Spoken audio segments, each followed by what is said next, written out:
in the series. Both games won by the A's 2-1.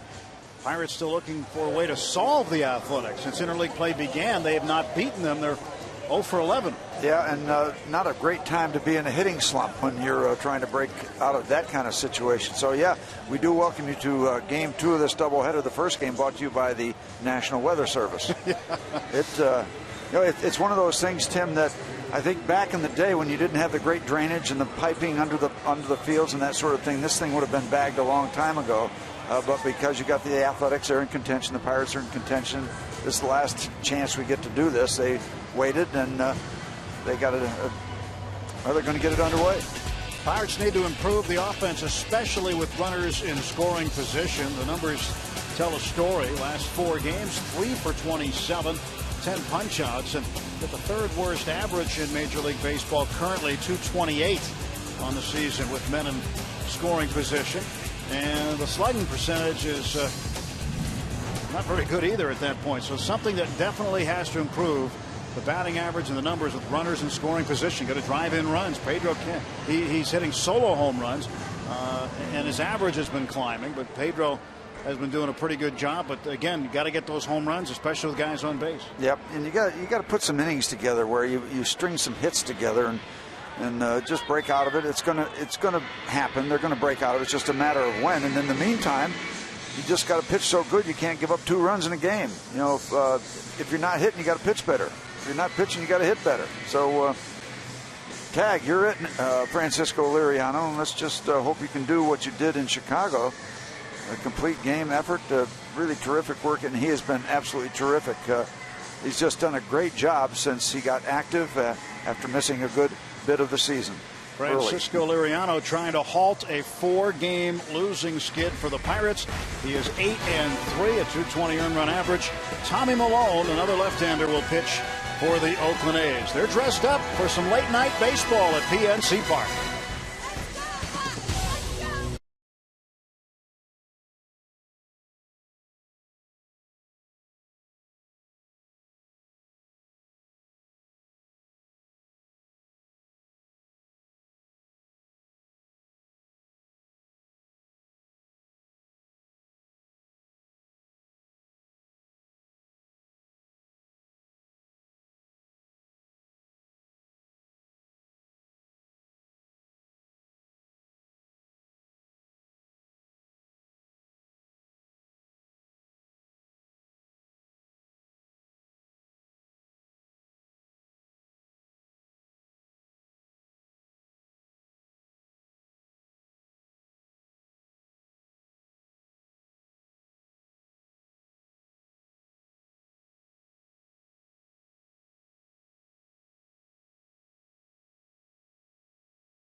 Sports is brought to you by Toyota.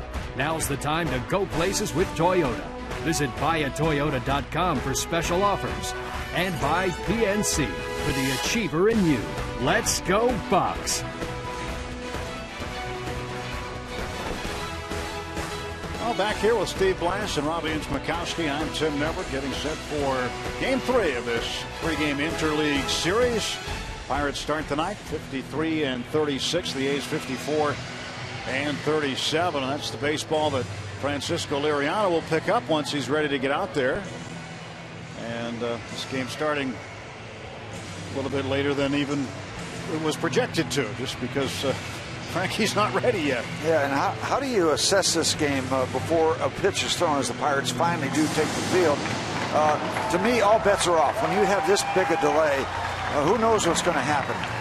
Other than one team is going to win this game. But, it's different mindsets, preparation, who's going to be able to get their focus early and lock it in, all that kind of stuff. I don't know. You can almost throw it all out the window and just sit back, and you're going to watch a Major League game, and it's just going to be a little later than usual. So the Bucks and the A's getting it on.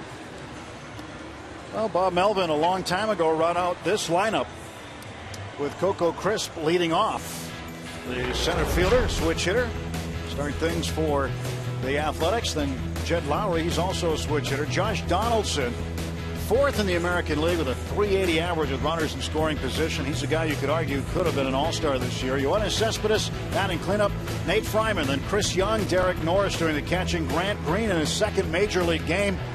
Pitcher Tommy Malone will bat ninth against Liriano. Chevrolet presenting the numbers for Francisco Liriano. The starts, 11 starts. He's 8-3. He's got a decision in all 11 starts. The ERA 2.20 would qualify if he had more innings among the National League leaders. And all the numbers exceptionally good. He has been remarkably consistent since he got healthy and started starting. Well, there have been some hardcore fans here. These guys have been waiting for such a long time. They waited through a long rain delay and some ominous skies and some actually really pretty skies that developed as a result. Huge rainbow over PNC Park in downtown, and some golden skies right around sunset to the west. But they're ready for some baseball, and it's a good thing it's not a school night. Well, the thing is, a lot of them can just watch this game and head over to Clemente Bridge and go to work tomorrow morning. That's right, because that's about the time it's going to end, is sometime in the morning. There's a shot of what that rainbow looked like. It was still raining. It was still raining pretty significantly, but we saw good things coming. There was a brilliant yellow sky. I thought the sun was rising in the west in back of us, but we're ready to go. We're going to play some ball. All right. Let's take a look at the defense for the Pirates behind Liriano. In the outfield, Marte in left, McCutchen in center field, Jose Tabata the right fielder, Alvarez and Barnes on the left side of the infield. Jordy Mercer plays second base again. Gabby Sanchez at first, and Russell Martin behind the plate catching Liriano. Starling Marte waiting, and we've waited a long time, and ESPN is holding us hostage. Yep. So now they say we can play, so we're going to get going. Russell Martin's anxious. So is Liriano. He's ready. Francisco Liriano coming off a complete game victory his last time out on Friday against the Cubs. Here's the first pitch of this ball game. A much anticipated first pitch, and it's outside for ball one. 2-hour and 50-minute rain delay. I had this happen to me a couple times, Tim, and it's just not any fun. You pitch in for a strike. You know, the adrenaline and the frustration that occurs during 2 hours and 50 minutes. It just really have to pull your socks up by the ankles and go out there and get it done. And Crisp, a base hit to right field to start the game.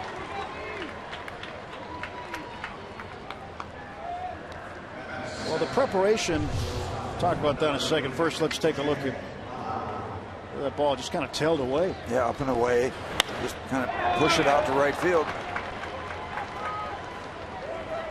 I was going to ask you about the preparation all day as a starting pitcher. You got your mind on your work. It's not just all day. It's from your last start. Well, yeah. Prepare for this start. And then when you have these delays, you say it's not that fun to have to wait around. It is not.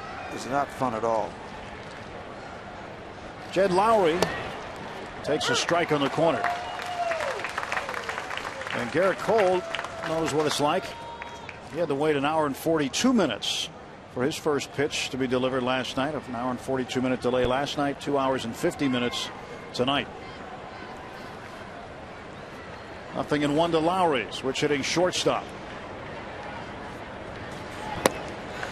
Tim, to be honest, back in the day, you didn't have the routines like you have now. The only routine I had was on the day I was going to pitch. The rest of it was a holiday. The other 4 days was just goofing off.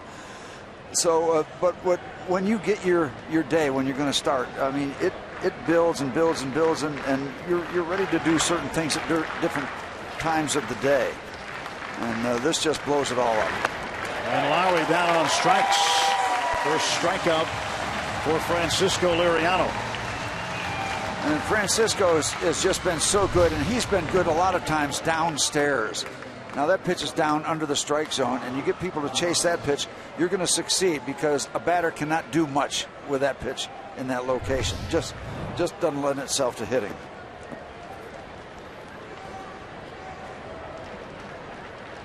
Ray Searage and Nick Leyva, third base coach, standing by. Ray's been able to watch a lot of good pitching this year under his tutelage. Best ERA in the major leagues for the pitching staff. Yeah, you come to the ballpark as a starter, and all you're trying to do is kill time, basically. You can talk all you want about taking batting practice, because most pitchers can't hit, even the good hitting pitchers. So you look at things to get you through that time before you go out and warm up. And that's the truth. I don't know if it's changed a lot. Donaldson chopper foul up the third base side. But there's so much structure and so much structured preparation now, so I'm sure it is different.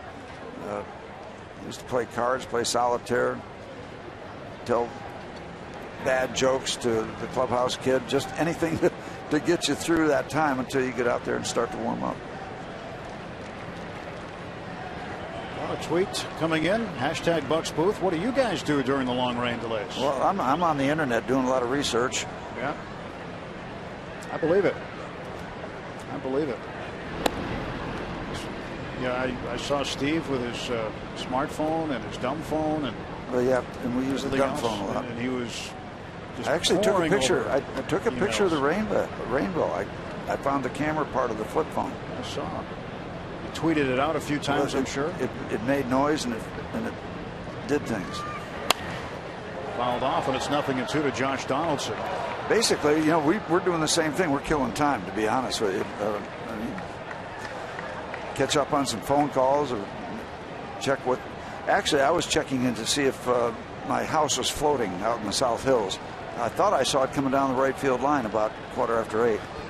You had a little water in there today. We got pounded out there, and I got knocked around in my house, but a lot of people have got hit worse in the South Hills. 0-2 pitches low, blocked by Martin, keeping crisp at first base. But the good thing is tonight we got a real good chance of having a ball hit in the river, because it's right out in back of second base. I think the banks of the Allegheny somehow held it, but got a wet surface. And there's going to be some wet baseballs fielded in the outfield.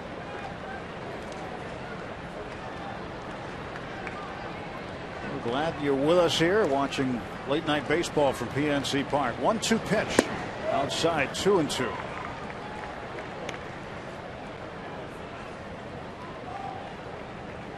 Brandon Moss, first baseman for the A's. Last night, his 2-run home run won it.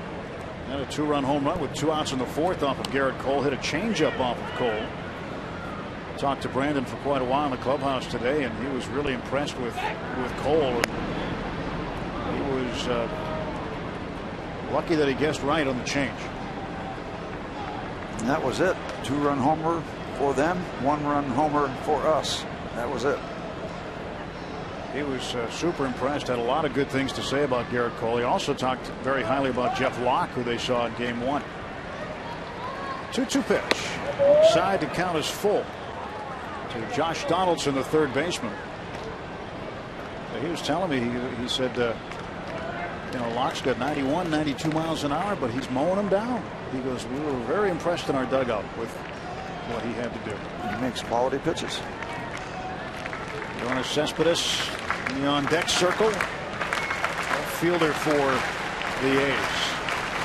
Here's the pitch. Just missed. Russell Martin held it there, thinking that was strike 3. And Alfonso Marquez calls it ball 4. And now 2 men on with 1 out. And Russell Martin disagreeing with the home plate umpire. We have the benefit of getting a chance to look at it again. And he's hearing it from the Pirate dugout, as you might expect.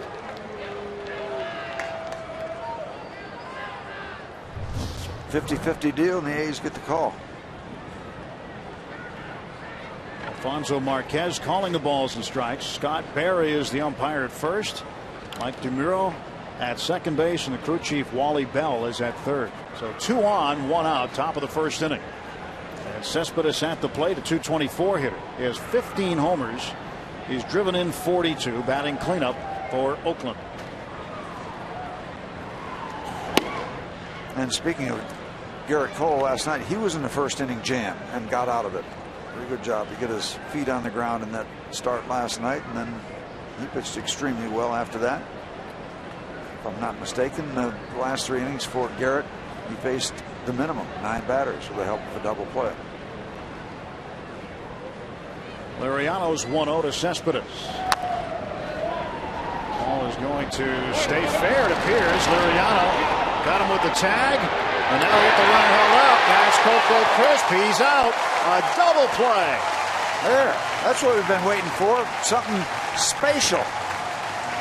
Well, the A's make the last out at third base. Going to the bottom of the first when we come back.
Across the A's.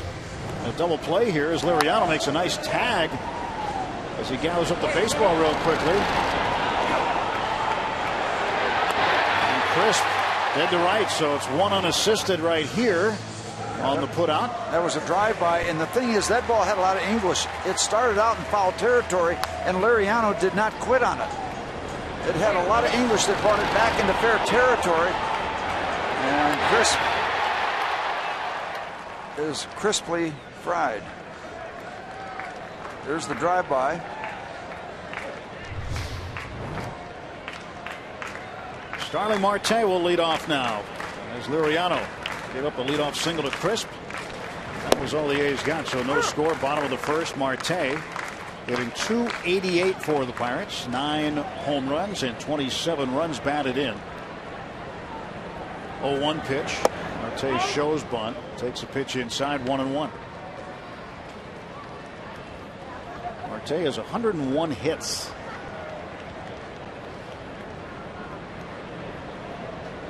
There's the pitch. It's 1-2. Tommy Malone, his first appearance against the Pirates in his career. Not Sam Malone from Cheers. This is Tommy. 8 wins, 13 wins his first year with Oakland last year. coming over. Marte ground ball into the hole. Lowry a long throw, no chance. Base hit.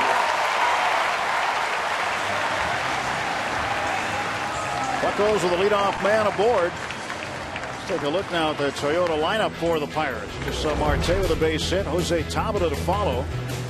Andrew McCutchen in the cleanup spot tonight against the lefty is Russell Martin. Pedro Alvarez moves back to the 5th spot. Tied for 2nd in the National League with 23 home runs. Gabby Sanchez, Jordy Mercer at 2nd, Barmes at short, and Liriano hitting 9th. Against Tommy Milone and Starling Marte with 28 steals. One of the major's leading thieves on the base paths. Now Jose Tabata with nobody out and a man aboard. A .302 average to start the night. Yeah, and what you need to do is string together a bunch of hits. You can't always depend on the home run. I mean, that's it's wonderful when it happens, but you're not going to make a living winning by home runs. You're going to putting innings together that give you more than one run. Strike one to Jose. Now, since Jose has come off the disabled list, he started each of the last 7 games. Tonight is 8th in a row. He's gone 10 for 25 with 3 doubles since coming off the disabled list. That's a .400 average. 0-1 pitch. There goes Marte. The throw down. Got him.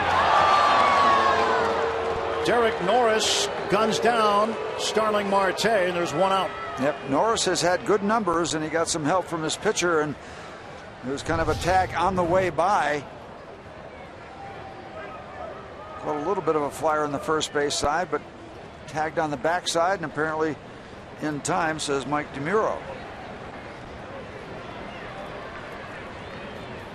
Boy, where he caught that ball, he was lucky to keep control of it. Yep. He almost squeezed it right out, and right after that, Tabata goes down looking. So Brant Green in his 2nd major league game catches one on the heel and somehow hangs on to it. Yeah, you can see where it is, back on the hand, back. And usually, if you catch it like that, and there's any kind of contact from the runner, it's just going to dribble out. Derek Norris, who catches when left-handers pitch. John Jaso catches when right-handers pitch. There's definite platoon system that Bob Melvin has.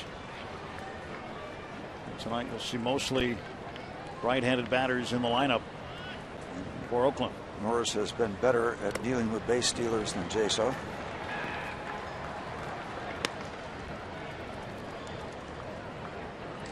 And Malone involved in that trade with Washington that bought Gio Gonzalez over from Oakland to Washington, and Gio Gonzalez was a 5-1 winner over the Phillies tonight with the Nats, winning that game. Phillies been sneaking up behind the Nationals. Washington needs some separation. Washington in 2nd place in the East, Philadelphia in 3rd. Atlanta, they beat Cliff Lee tonight. Yep. McCutchen looks at a strike. It's 3-1.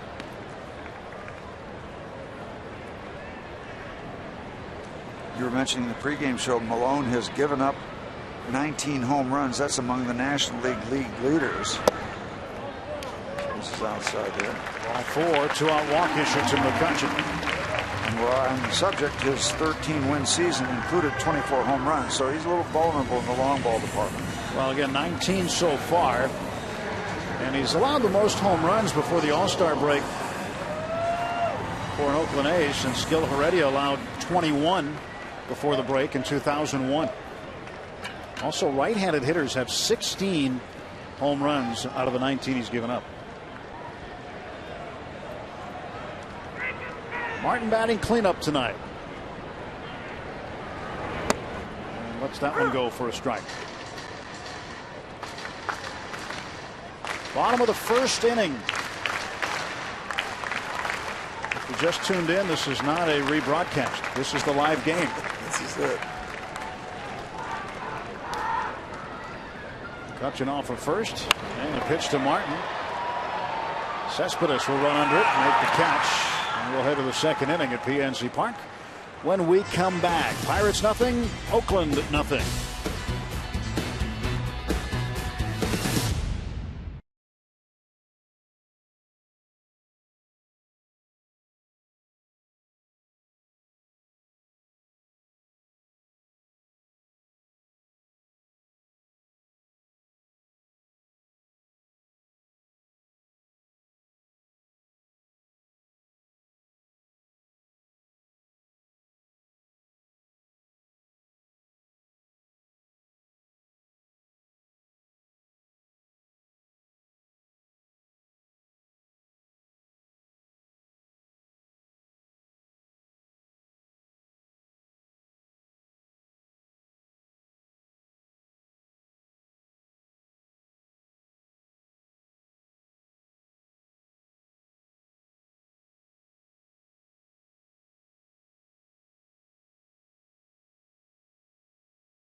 Baseball on Root Sports is brought to you by Barrel Automotive.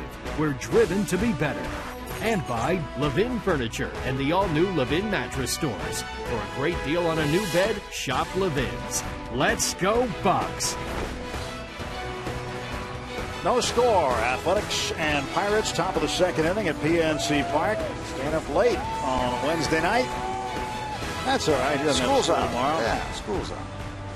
Take a look at our Barrel Automotive League leader stat. The National League leaders in strikeouts per 9 innings since Liriano came off the DL on May 11th. Matt Harvey of the Mets on top of the list, and Matt Latos of Cincinnati. Liriano third. Evanson Volquez and Shelby Miller. Barrel Automotive, we're driven to be better. Liriano, the last time the A's saw Liriano, he struck out 15 of them last summer. Career high. Nate Fryman takes outside. Fryman, the first baseman. Fryman out of Duke University. 277 hitter. 2 balls, no strikes to Fryman. Liriano, 29 years old, 6'2", 215. That might be a tad light for Nelson. He's a big boy of San Cristobal in the Dominican Republic, and gets the call on that low fastball. Well, not the fastball, but he got the call anyway. Checking the mileage. Liriano's 2-1. It's 2-2. First time Fryman has faced Francisco Liriano. No stranger to the A's. This is career start number 13 against Oakland. He's 3-4 overall. And he got him. Strikeout number 2 for Liriano. 1 down in the Oakland second. See Russell sitting inside, comes down and in, and there again, one of those pitches that when he's downstairs, he's got 3 different deliveries he can show you underneath the strike zone, and there must be something that's tempting because he gets a lot of swings and misses at balls down underneath that strike area. Right fielder Chris Young will take a strike. And there's nothing wrong with trying to make a living as a pitcher around the knees. Nothing at all. 187 average for Young through 57 games. He has managed to hit 8 out of the ballpark, and he finds himself behind in the count 0-2 quickly to Liriano. So 1 out, base is empty, and an 0-2 count on Chris Young. And we've got some evidence about that great effort he had last year against Oakland. And he struck out the first 2 men of this inning, 3 in the ball game. And speaking of strikeouts, We go into the Wayback Machine, but not too far. Just last year on the 13th of July, while pitching for the Twins. Downstairs again, downstairs again, downstairs again. We're going to do pitch by pitch here. Oh, he went way up high that time. Downstairs again. You get the idea. They almost ran out of room for the K's at Target Field. People had to improvise. Probably happy to do that. Two men out. Derek Norris, the catcher. One thing that's really effective and has been really effective this year for Liriano is his changeup. Well, if you can have 3 quality pitches instead of 2, or in some cases 1, you're ahead of the game. Fastball, breaking ball, off, changeup, that are all very much above average. Gives you a lot to work with. 61 major league wins for him, 57 losses. I almost think that with his quality, the winning percentage would be higher, but still time to work on that. That's what they want. They want the K-man. Hey, what do you say? Big K all the way.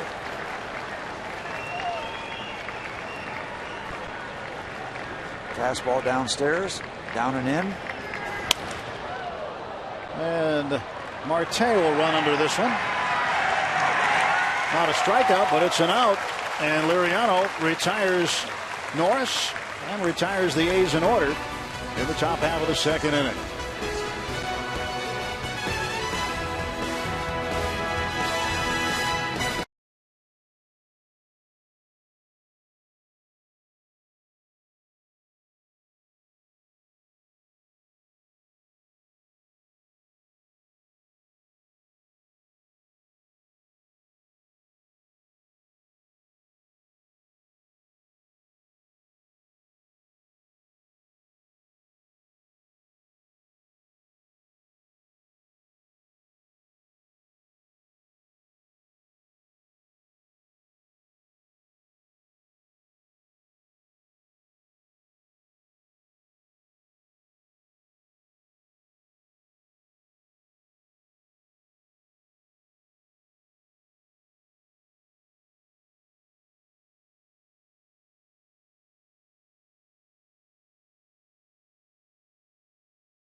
Second inning.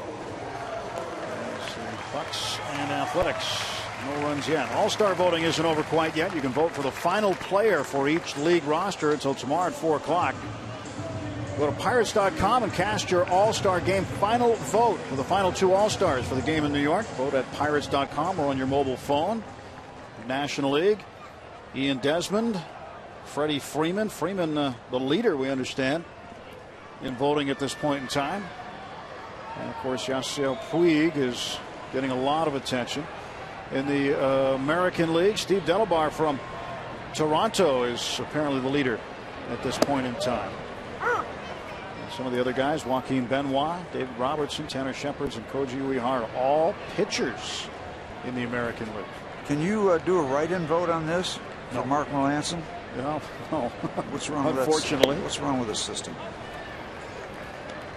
Pedro Alvarez at the plate. Ball and a strike to Pedro. Alvarez going to his first All-Star game next week. Ball and 2 strikes to Pedro. Pedro hit the batter's eye last night over the bushes. His 23rd home run. Pedro's in select company, Steve. When you look at what he is doing, 23 home runs before the All-Star break. Only 2 other Pirates in the history of the franchise have done that. Willie Stargell did it twice.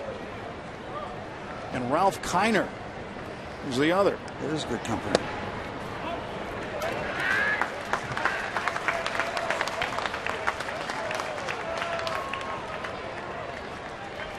That refers to David Wright, the captain of the National League team that did the picking. Deep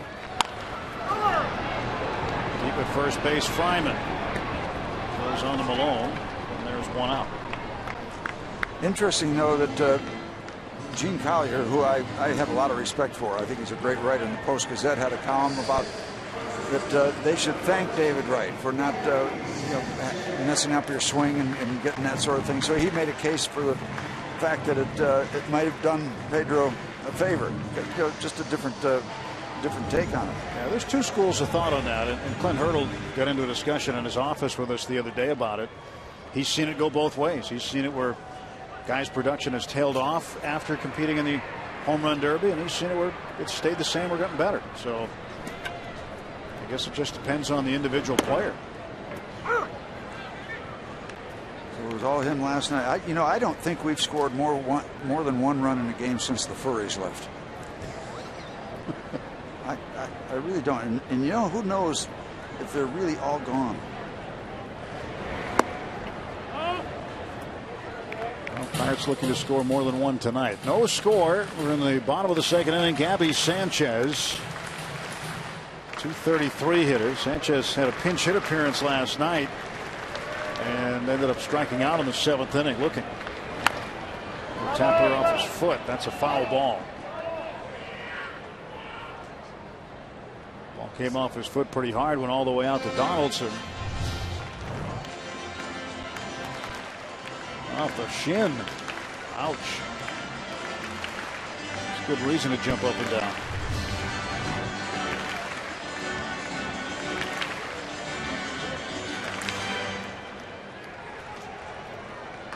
Ball 2 strikes to Gabby Sanchez. 1 out, base is empty. And the left-hander Tommy Malone delivers. And Gabby hits a looper to short right field. Coming on is Young. He'll make the catch. 2 men out.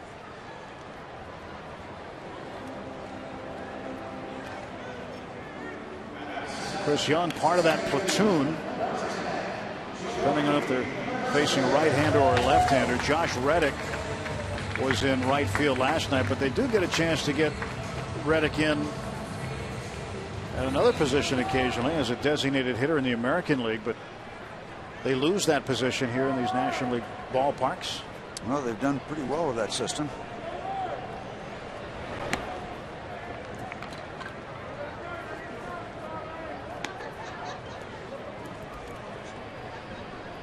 Jordy Mercer. 2 outs, 1 ball, no strikes. And the pitch. And that is in for a strike. Coming up in the top of the 3rd, Steve, a special guest going to join us. Tommy Malone, the wind and the 1-1. And Jordy fouls it off, 1 and 2.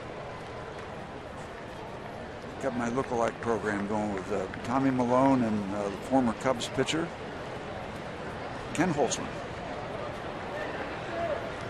Kenny pitched for the A's, yeah.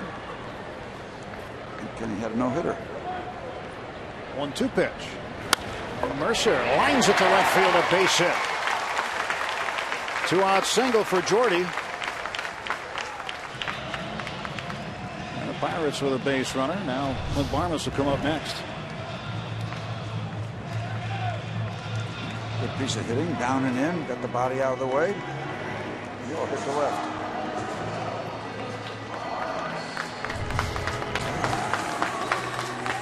Well, Barmes playing shortstop and Mercer over at second base with Neil Walker on the disabled list. So here's Barmes. .206 hitter. Just a couple of home runs and 10 runs batted in for Barmes. Last night, a couple knocks for Clint. 2 nights ago. Friday night, he had a single and a double, went 2 for 4. Last night, he went 0 for 1 with a walk and then was pinch hit for in the 8th inning.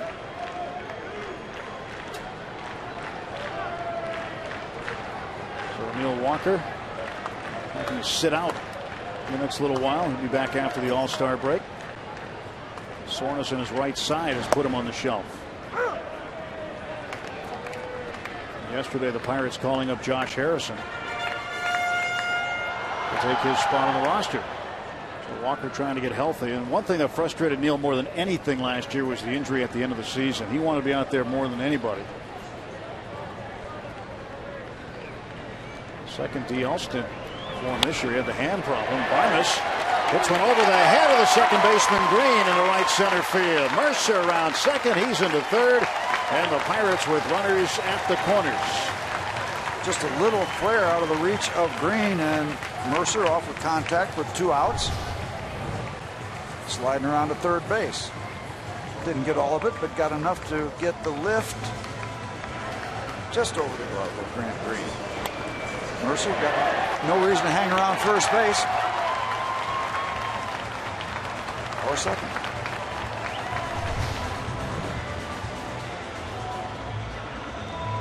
Back-to-back 2-out hits. Now Francisco Liriano coming up. 2 hits in 20 at-bats for him. That's a 100 average. Just to save you from doing the easy math. We'll see what Liriano can do with the bat if he can help his own cause. No score. Bottom of the 2nd inning. There's no law against it. Give yourself a chance. Shorten up. Put the ball in play. There is a strike. Mentioned a little bit ago, we've got a special guest coming up top of the 3rd inning. Saturday Night Live's Seth Meyers will join us in the booth. Weekend update? Yes, sir. Our top story tonight. Rain. Long rain delay. So far.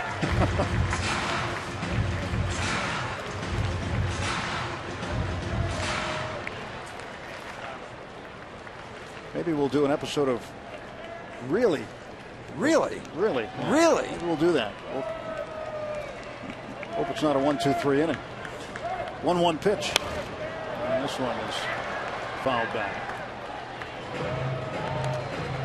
1 ball, 2 strikes to Francisco Liriano. 2 on, 2 out.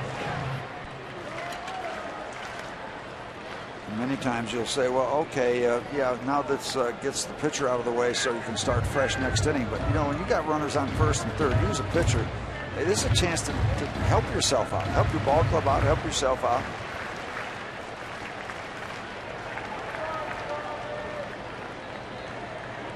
Get your money's worth. Malone set. Now the 1-2 to Liriano. Got a piece of it. Now keep in mind, when Liriano was drafted originally, he was an outfielder. So he was a position player at one point, and then. But there was a reason he became a pitcher, too. Yeah, typically guys can hit their way into being a pitcher. Yep.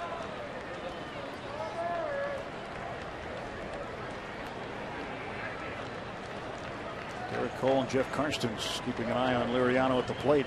1-2 again. And he struck out. So the Pirates leave 2, get 2 hits. We'll head to the 3rd. Seth Meyers will join us in the booth when we come back to PNC Park. No score.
This 3-game series, top of the third.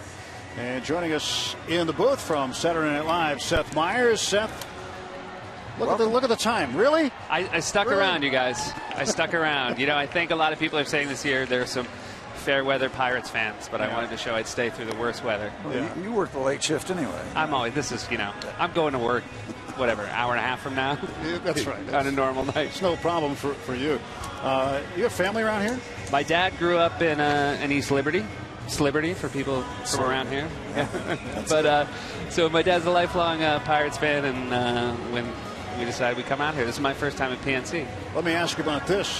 Did it make you feel a little bit at home, or maybe at work, when the Pirates were introduced to the Saturday Night Live style intro, which is getting a lot of play around the country? An incredible intro. The guys did a great job. It turns out it's very hard to not be awkward when you have to stare at the camera like that. Popped up to McCutchen, and Grant Green is out. And he is now 0 for 4 as a major leaguer. Just kind of give us your thoughts on this as it goes by. Jose did good. I'm assuming, and then you see we have some local stuff. I'm assuming that's Permanis there. Number 22. Andrew's one of my favorites. I mean, he looks like, he could be a cast member. Yeah, absolutely. I mean, the way he faked it really well. It's good. You know, they tell you this. Russell knows what he's doing because he looks away and then comes to the camera. You don't want to be looking at the camera the whole time. These guys have they've got it down. They did a great job. They got it. Well, what brings you to town? Just visiting family, or you got something else going on? I was talking to my dad. He hasn't been in Pittsburgh for a long time, and we just decided to make a trip of it. And since we're only here for a night, we decided we'd have to sit through a 2-hour rain delay. Well, it's 2 hours and 50 minutes, but who's counting? 2 hours and 50 minutes. I dozed off. Well, you have a new gig. I do. Starting February 24th. I'm going to have a late night show, Late Night with Seth Meyers, which should be exciting. You'll be up even later. Well, the pitcher Malone hits it off of Liriano, and Mercer will throw him out. And that's a bad play by Liriano, because he made a play against the Cubs the other day where he reached around in back of himself and caught the ball between his legs, going with the glove around the back of his body. Now, see, he's lost a step here. Yeah. Well, he said there's a couple of interesting plays already today. The deflection works, especially when you got the pitcher running. I know that helps too. Yeah. We talked about the camera before. Your preference, in front of the camera or writing? Well, I like both. I would never want to be in front of the camera where I didn't have some of the control about writing. And I've been really lucky to have a job. Saturday Night Live is one of the best jobs as far as doing both. So hopefully I can bring that over into my new gig. Now, you grew up about 15 minutes from where I grew up. We just found out. Very exciting. You're from Bedford, New Hampshire. I'm from Nashua, New Hampshire, and my high school used to just beat up on your high school all the time. Yeah, I thought that was more of an off-camera thing. I didn't think we were going to talk about that. But it's true. The statistics It's true. He's been waiting since 3 o'clock. I've been waiting for that since. You only, when you meet somebody from Bedford, can you brag about being from Nashua. That's right. It's a very rare opportunity for you, so I'm going to let you have it. That's right. But growing up in that area of the woods, Red Sox fan? Yeah, I grew up a big Red Sox fan. The first game I ever went to was at Three Rivers. But the Red Sox are my true love. But the Pirates are my first love, and it will be really exciting to see this season go the way it's been going. You know, us rich kids down in Connecticut, we never went to New Hampshire. Oh boy, here we go. The hits keep coming. You guys not know how to be nice hosts? I'm a guest here. You are a guest. We're taking good care of you. There's a guy you should write into it. The parrot? Something you should write into Saturday night. Yeah. You got to get the parrot up there. Coco Crisp in and out of the glove of Pedro Alvarez, throwing it first, and it's too late. And Pedro Alvarez, that must have stung. Well, the ball hit that hard. If you don't get it in the right part of the glove, you can have a thumb problem. You can have or you can just have a problem. And that seemed to be just a problem. And he has been playing a very strong third base recently. So he is not happy about that. And usually his strong arm, if he has time, he can just recover from some plays like that and get an out, but not against that kind of speed. The batter now, Jed Lowry. Lowry takes outside. Now, when you write, just say weekend update. When do you start that? You must love scouring the news and then figuring all the ways you can twist it into the way that you write. It's great, but we have found SNL, like, it's better for us if a story sort of happens Wednesday, Thursday, you know, if it happens Monday, Tuesday, it turns out by the time Saturday rolls around, all the other shows have had their fair shot at it. There's not much left to talk about. So it's funny how much the timing matters. But, you know, an election year like last year was great. It's always good material. Yes. Isn't it? Now, what about in the summer? And you probably pick up the paper, read the story, some big story, and you're like, oh, boy, I had something for this. But you guys are on hiatus. Yes. The fact that Elliot Spitzer and Anthony Weiner are both running for office again in New York makes me want to be at work pretty much every day. Well, with your new show, you will not have as long of a hiatus. No, we'll get to be on every night of the week, so that'll be really fun. I don't think we'll miss anything that way. Will there be any SNL influence in that program? Can you bring anything with you? We're going to try to bring. I mean, I think we're going to be shooting pretty much on the same floor. We'll be shooting on the 8th floor of 30 Rock, so I think we'll be pulling people in as often as possible. You're going to get to fill an hour every night. You're going to ask a lot of favors. Yeah.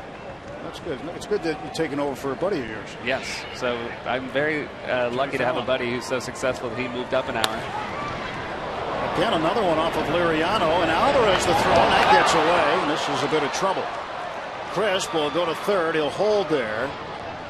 And now with 2 outs, the A's have runners at the corners. Secure the baseball. Get a stick and beat it to death so it stops moving.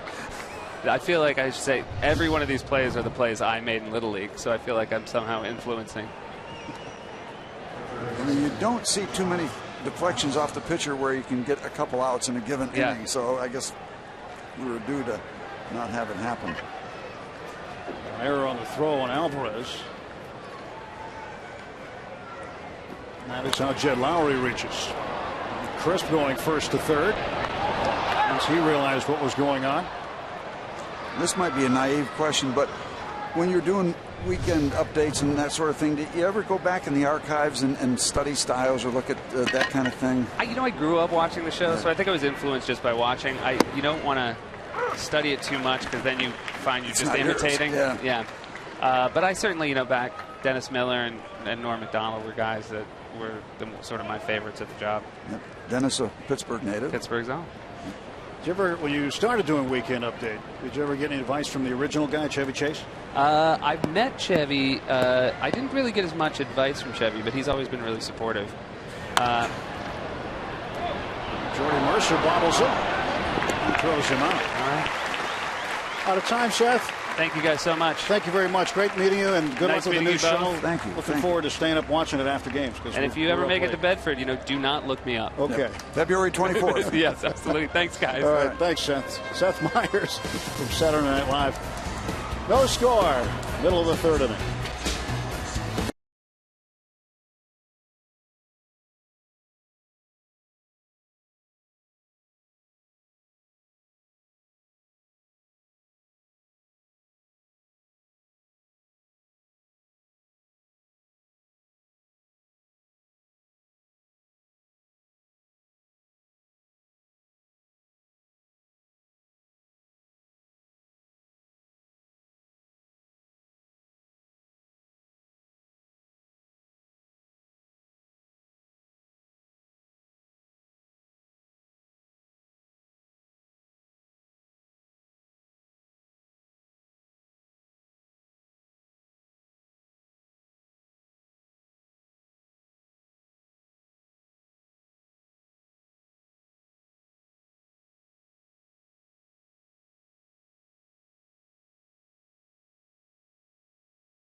Walk for commissioner. I'm not sure what they're thinking.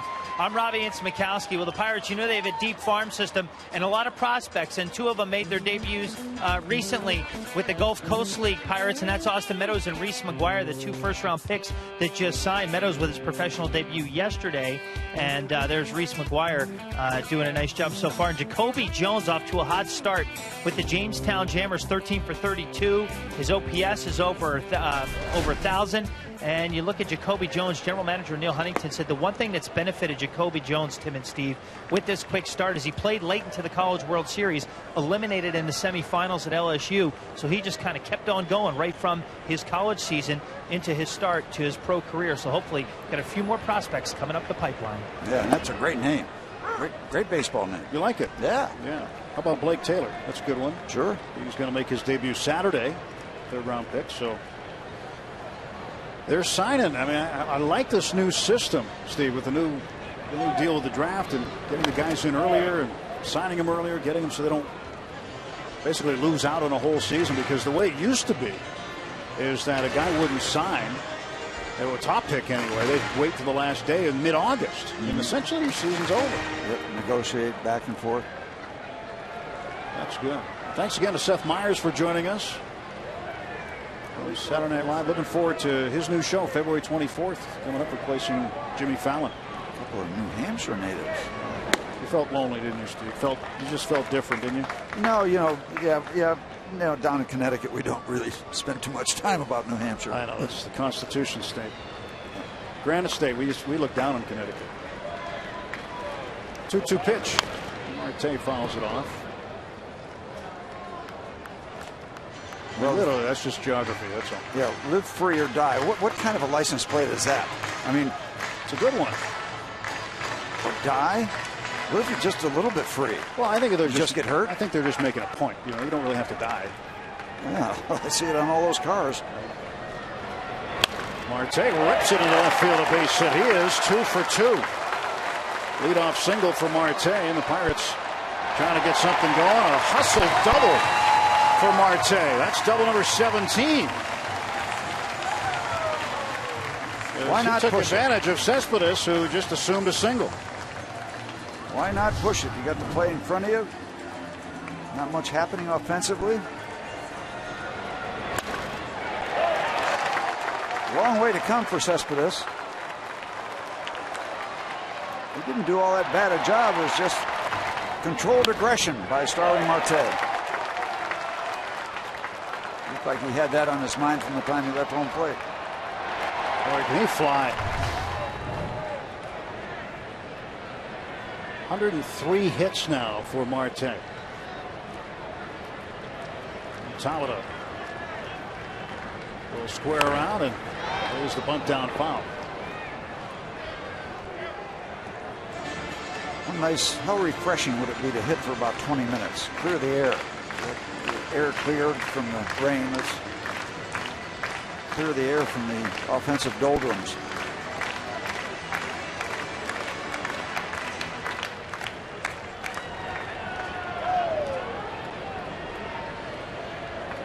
Jose struck out in the first.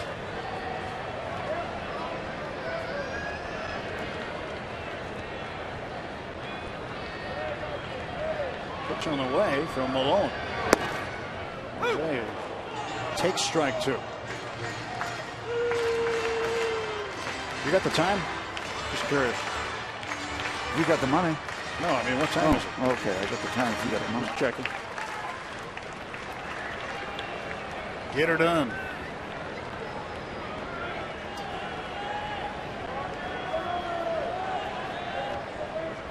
No balls, 2 strikes. Talbot fishes this one fine. They say get her done. And a lot of people don't know this, but in the radio booth we have an autographed picture of Larry the Cable Guy saying, "Get her done, buccos." Get her done.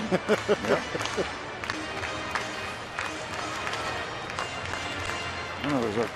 Last year, I think it was a couple of years ago, Greg and I went up to see the Blue Collar Tour. A lot of fun. That would be at the old Igloo. 0-2 pitch to the gap. Coco Crisp on the run. He won't get it. That's going to go down to the bullpen. Around third and scoring is Marte, and in with an RBI double is Jose Tabula. Bucks on the board first. It's 1-0. I think I prefer that as opposed to the bunt to play for a run, because it worked out this time. And that had gap shot written all over it when it left the bat. Maybe we can hit for 20 minutes. That'd be fun.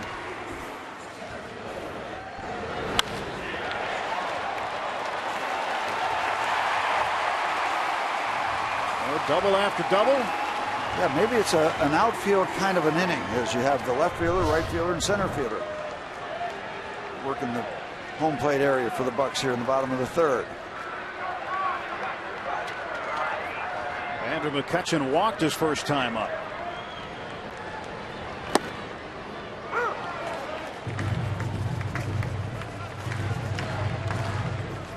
No balls and 1 strike.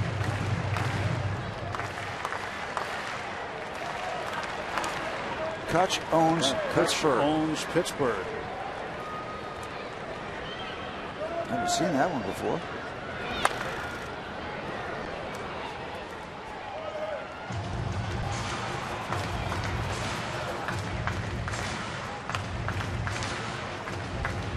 Kutch owns that All-Star label for the third time. That's a good thing to own.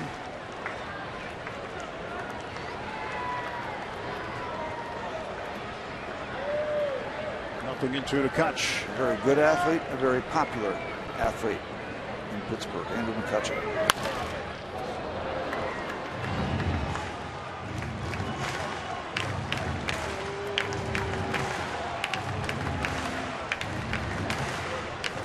Nothing into to McCutchen. Bottom of the third, 1-0 Pirates.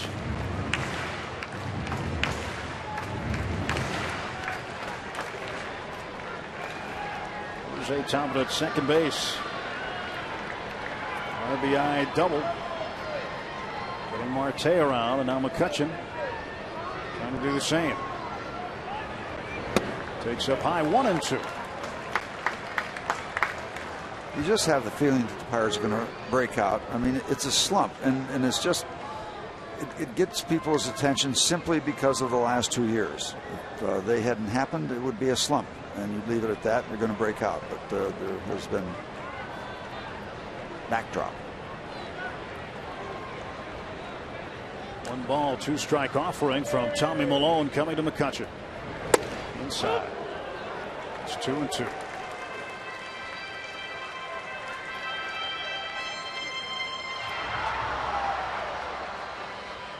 One for 2 with runners in scoring position tonight. That's 500, but bigger sample size for the season, just 228. Yep. You can't do anything about those previous numbers in that category. So tonight's a new night. McCutchen a base hit. Tabula's getting waved home. Jose Tabula will score without a throw. It is 2-0. An RBI base hit for McCutchen, his 47th run batted in. Nice at bat for Andrew. Okay, there's the first 5 or 6, 7 minutes. You got 13 more minutes to hit for 20 minutes. It's kind of slicing it downstairs, getting the hands out in front, but leaving the bat back a little bit. And he hit it just soft enough to give Jose time to get around. If he hits it a lot harder, they're probably going to have to hold him up with nobody out. But in he comes. McCutchen at second base. Kurt Young, pitching coach, out to have a word. While we have just a second, we wish a happy 35th birthday to one of our button pushers in the truck, Chuck Whitlock. The one and only button pusher down there. Every time you see a camera switch from that shot to that shot, from that shot to whatever the next shot's going to be, that's Chucky doing it. Happy birthday, Chucky. Working the buttons.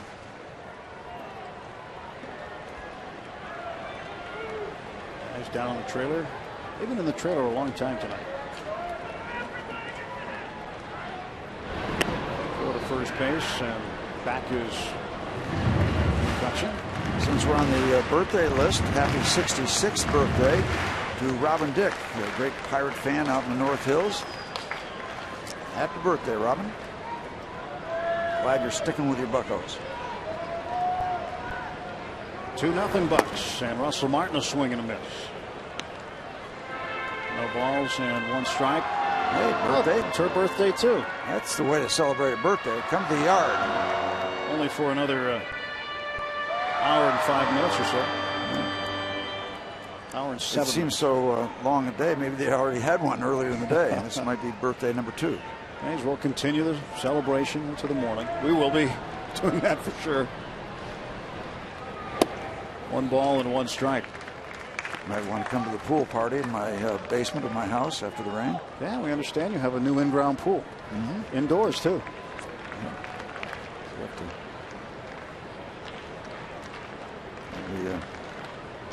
We've had some issues, but as I said earlier, a lot of people had bigger issues. It was nasty in the South Hills today. Nasty. I mean, untravelable in a lot of areas. So folks are getting it back together. 2 balls and a strike to Russell Martin. 3 straight hits to start the inning. A double by Marte, a double by Tabata, and a base hit by McCutchen. Andrews at first base, and the lefty Malone ready to go. 2-1 to Martin. 3 balls and a strike.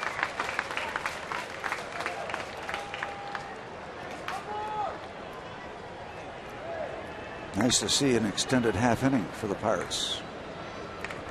The bottom half of a half inning.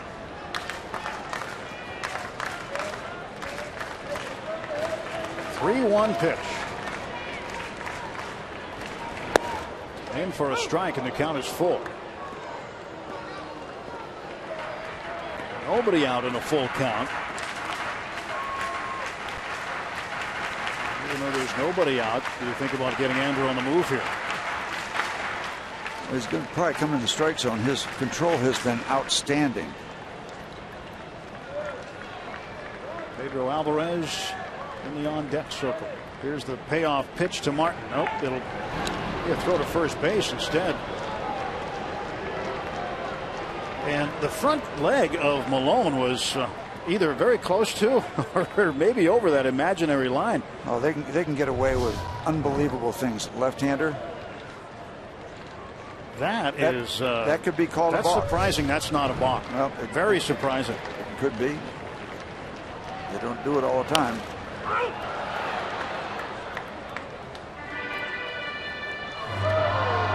You're supposed to basically go straight over, right? Yeah, you know, if they can get away with it, they'll keep doing it.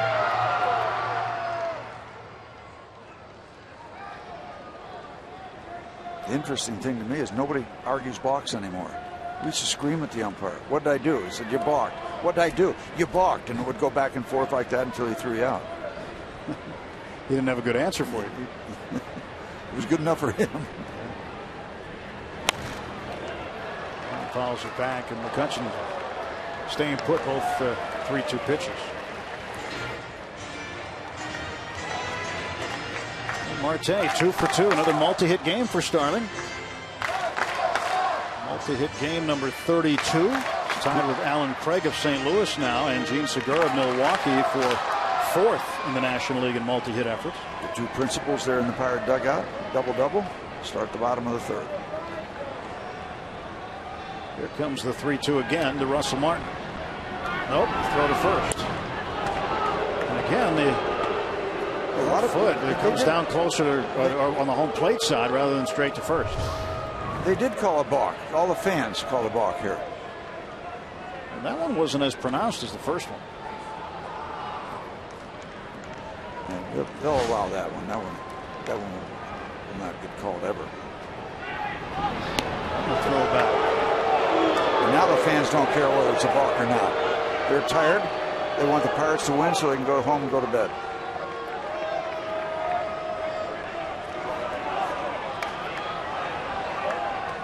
Just a lot of umpires here tonight. Well, also the Pirate dugout barking. Really barking that they want a balk call. Clint Hurdle asking Alfonso Marquez to just watch it, to watch the leg, and Marquez conversing back with some pretty good volume.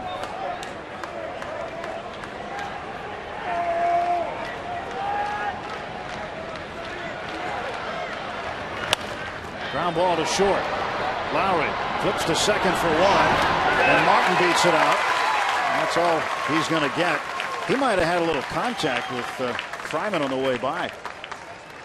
Or maybe got stepped on. Looks like Martin's in a little bit of pain. Still recovering from last night. Let's see where that contact was. If there was any.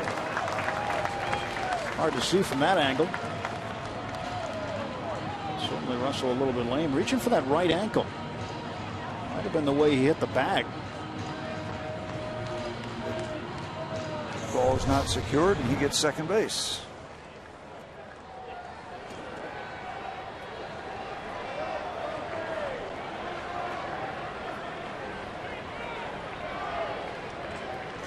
Pedro at the plate.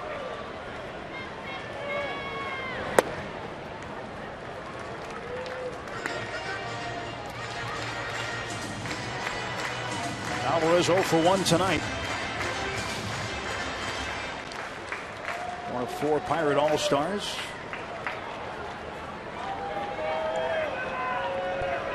For Martin, continuing to move the legs. Doesn't seem too comfortable with his right leg. Ball in 1 strike. You don't want to have anything serious happen to Russell Martin. He has been such a big part of this early season success, mid-season success for the Pirates. You might want to use the word anchor, glue. He's been a lot of good things for the Bucs so far.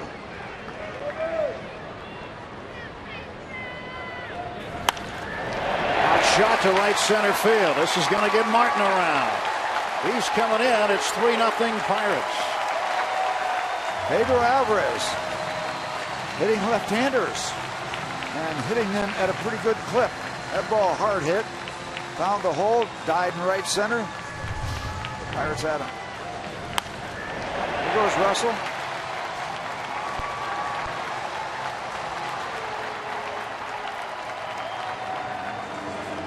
Russell a little gingerly running, and now Pedro a solid RBI. It's his 59th. He hits the ball hard.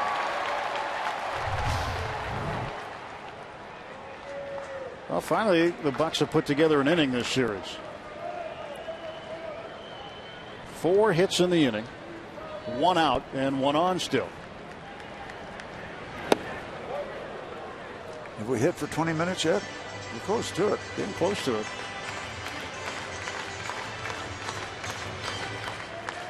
Russell Martin appears to be okay. It'll take a little bit more than a sore leg to keep him out.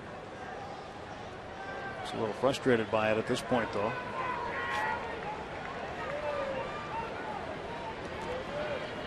Yeah, it's enough you have the usual wear and tear for a catcher during the course of a season. You don't need the extra stuff. Strike is called to Sanchez, and the count 0-2.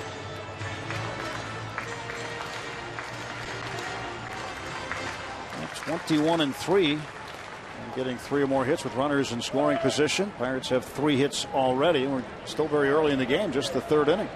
I'll tell you, the people that write those opens when we touch on these sensitive areas, almost all the time, those areas are improved after we address them.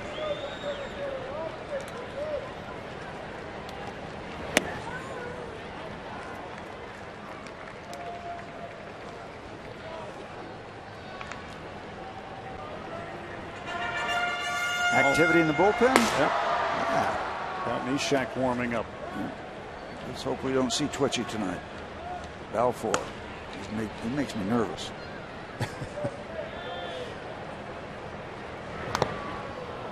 Gabby stays alive. Yeah, I like your nickname for him. Well, I'll tell you, he's got, what he used to say, he's got more moves than Mae West.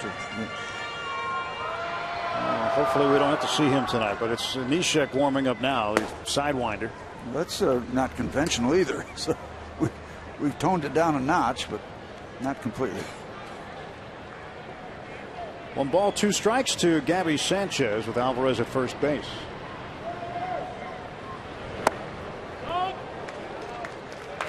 Two and two.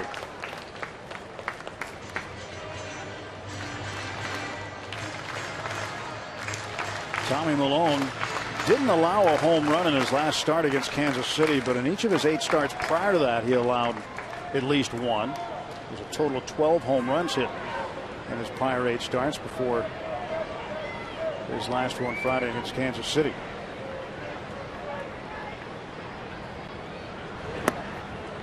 Nice take on the last 2 pitches. Breaking balls that weren't good pitches to hit. Gabby stays alive.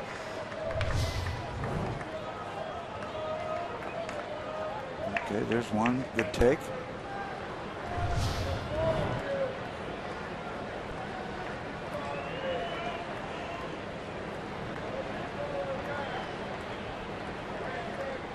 Payoff pitch, runner goes, and that is ball 4. Nice at bat for Gabby. Just extended it, stayed alive. Second walk, and we're talking about the great control of Milone. He better be careful because Straley pitched very well yesterday and got sent down. I mean, there's no wiggle room for these A's pitchers. He pitched a whale of a ball game. 70 pitches, and we're not out of the 3rd inning yet. The reason Straley got sent down was not because he didn't pitch well. Bob Melvin and the A's don't need a 5th starter for a while. You look at their schedule, they only need 4 starters. And the Pirates might find themselves considering that kind of situation. With some off days involved in the All-Star break. So they don't need a 5th starter to the 23rd of July. So that's why they want him to go down and get another start in a rotation in AAA. Keep him pitching rather than let him sit.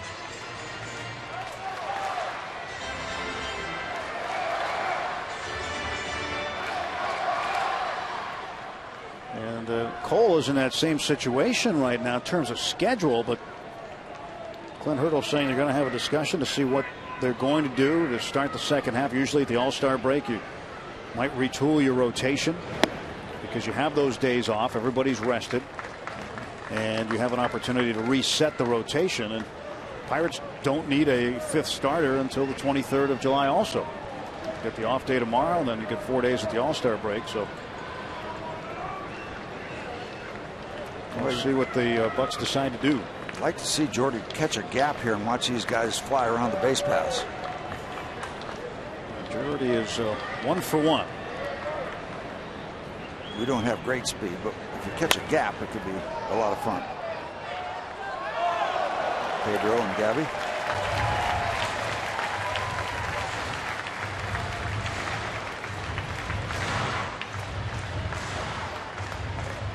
Good to see the white shirts on the base paths.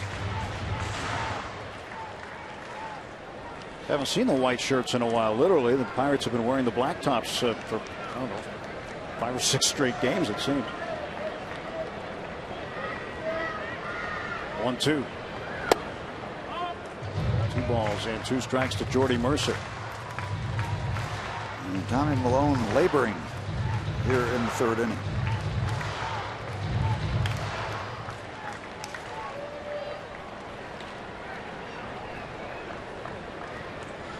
Clint getting ready.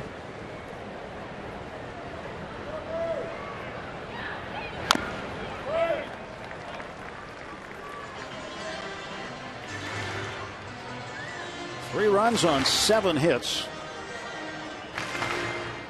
4 of those 7 coming here in the bottom of the 3rd inning against Tommy Milone. Pirates have won 8 of the last 10 interleague games. They're 11-5 in interleague play overall this season. And this is not the last interleague game of the season. Pirates have 3 more, and they're on the road in Texas in September. September 9th, 10th, and 11th in Arlington.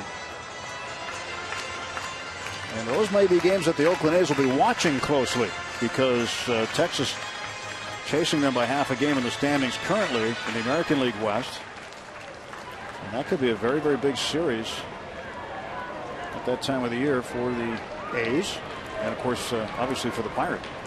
Well, the Pirates trying to break some scar tissue on two fronts. Finally beat the Oakland A's and beat Mr. Malone, who has never lost an interleague start. He is 3-0 in 4 interleague starts. Let's get rid of both of those items.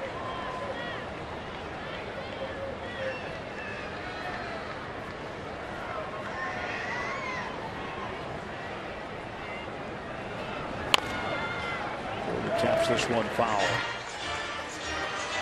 And Jordy trying to hasten the departure of Malone, who's now running a pretty substantial pitch count. Still working in the third. Well, it's only 8:07 where the Oakland A's hail from. Well, usually 11 o'clock I have to take my medications. But well, if you need to leave, Steve, just a little late for that. Yeah.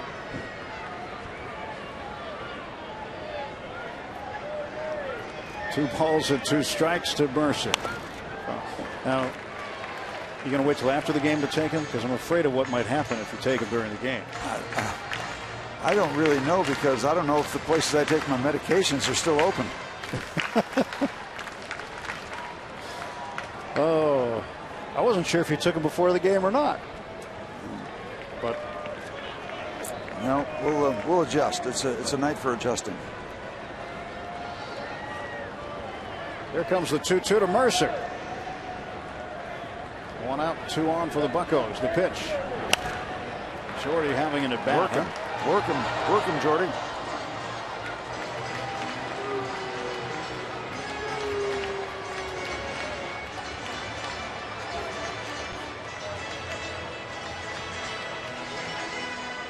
Well, the next pitch to Jordy Mercer will be the 10th of the at bat. And pitch number 80. Thrown by Malone.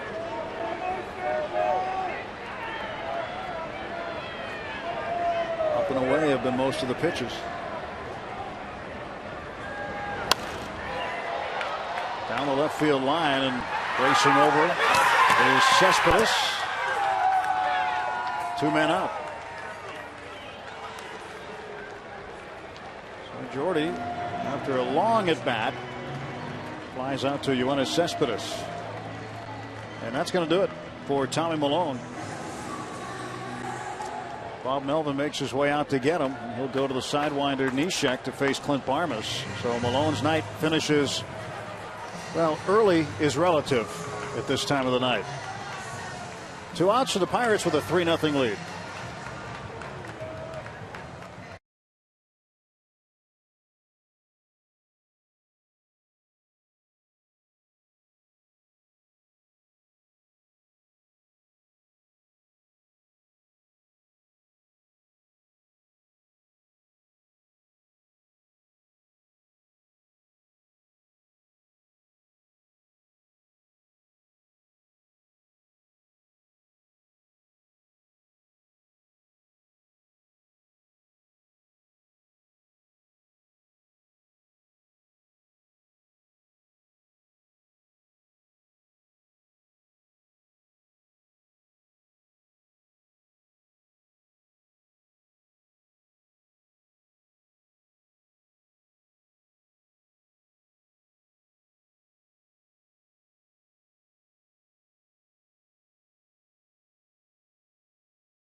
Everybody's different. Misha definitely has a different approach.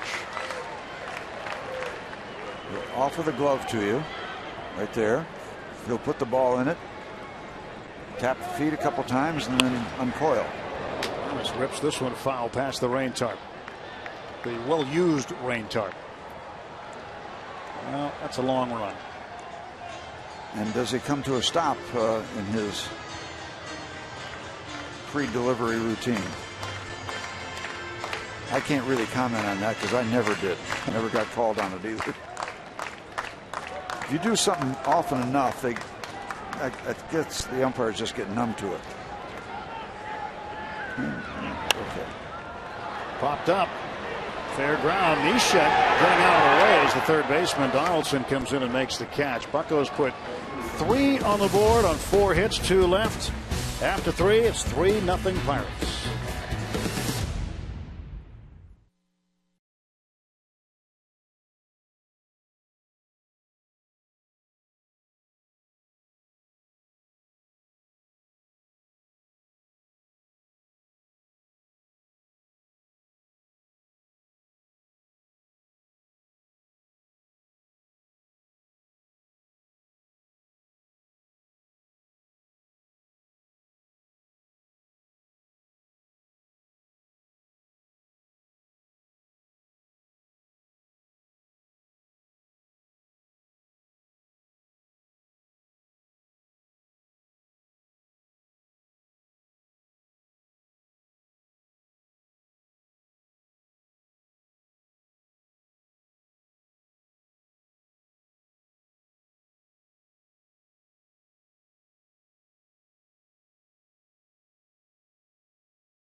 Nothing lead for Pittsburgh. It was a Tabata with an RBI double after Marte led the inning off with a double.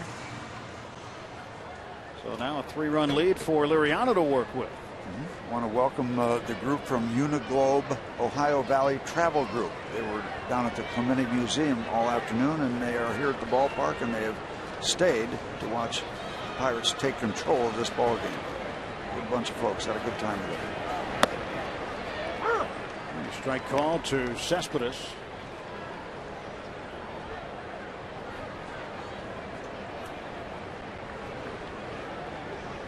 For 1 tonight. So this one well to center field on the run. McCutchen against the wall makes the catch. A leaping grab by Andrew McCutchen. Terrific play by the 3-time All-Star center fielder.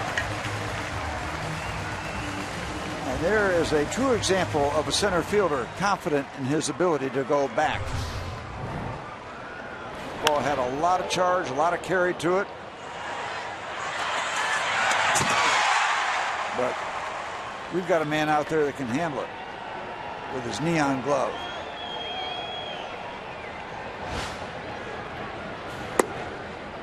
Fryman takes inside for a ball. Fryman struck out swinging to start the second inning.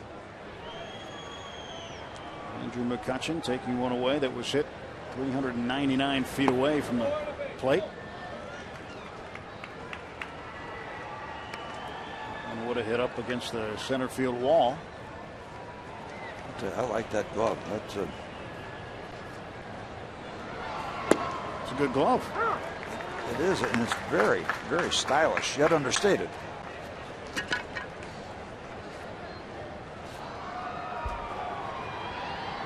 matches the rest of his uniform. Black and gold. Good hop for Alvarez. 2 down.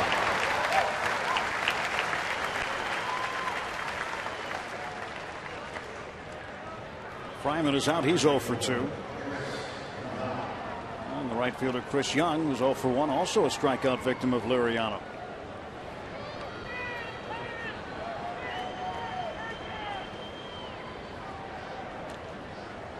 Buccos have an off day tomorrow. Pirates Charities Golf Tournament tomorrow taking place. The players and staff will be over there raising a bunch of money for charity. And back at it Friday when the Mets come in. Last series of the first half. Line shot over the head of Barmes for a base hit, and Young is aboard with 2 outs.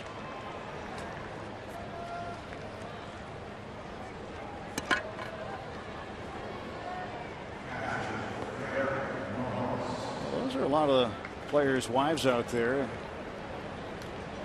See Kelly Alvarez with the El Toro hat on. They did a great job last night with the Root Sports Pirates Charities auction. Cassie Jones with Jackson. Jackson's up late tonight. Jackson gets to sit behind Batman. You notice? I wonder he's awake.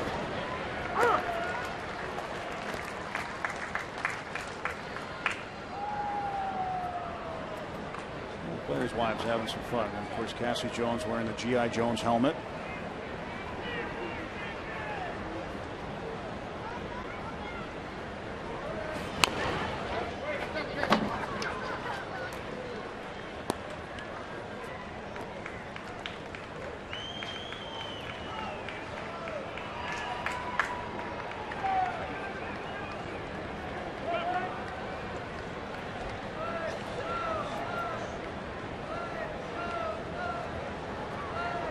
To the count to Derek Norris.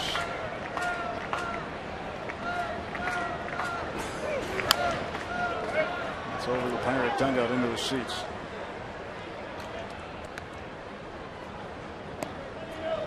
Norris 0 for 1. He flied to Marte in the second inning. There you go. Passing the souvenir along.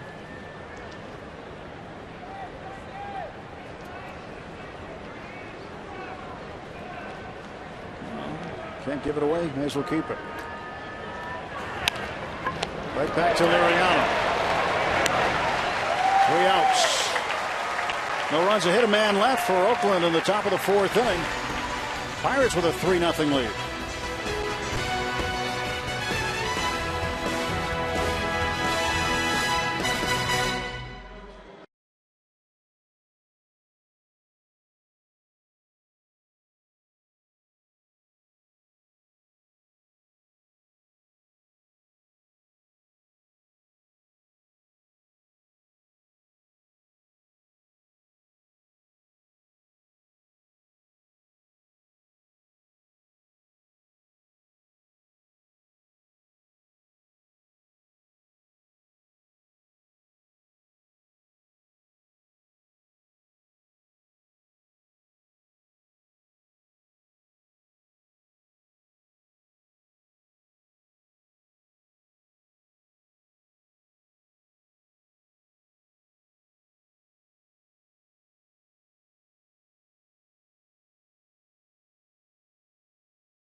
Neshek in relief at Tommy Malone on the mound for the Oakland Athletics, and Pat Neshek experienced the best day of his life followed by the worst day of his life in back-to-back days as Neshek left the Oakland Athletics with 2 games remaining in the regular season last year as his wife Stephanie was set to give birth to his son Garrick. Garrick was born, but unfortunately he only lived for 22 hours, less than a day he survived. And Pat Neshek, with the help of his family and also his former teammate Brandon Inge, sat in Florida in their home for a couple days, and they rejoined the team in Detroit where they started the playoff series last year. And Neshek is a guy well loved by his teammates, but it was Brandon Inge who helped get Neshek back to some familiarity and back to normality with baseball as they played in Detroit.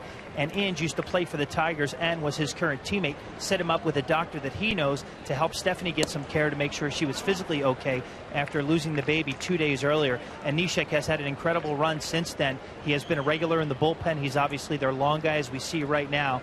And he and his wife Stephanie are both doing very well mentally and physically. And we're happy to report this guy has had the ability, as his former teammate Francisco Liriano with the Twins rocks a base hit. But Tim and Steve, it's a pretty cool story how the fans in Oakland embraced him after this. He came right back and he pitched in the playoffs and had a successful year. So Pat Neshek has overcome a lot off the baseball field, so that kind of puts it in perspective. Whatever outing he may have on the baseball field will pale in comparison to what he has gone through in the past season with his life. Yeah, absolutely, absolutely.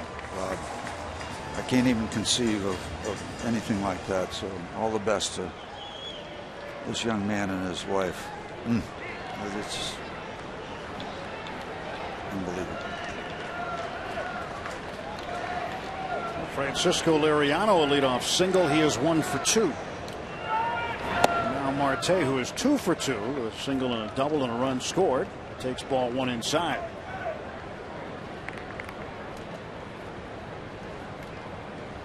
Three for 11 in the series. Popped him up. Shallow center. On comes Coco Crisp. And there's 1 out for the Pirates in the 4th inning.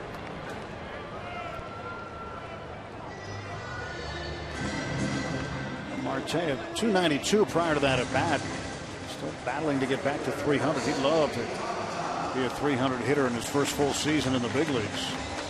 We've seen him have stretches when he gets hot and then cools off, as most hitters will, but he has piled up some multi-hit games.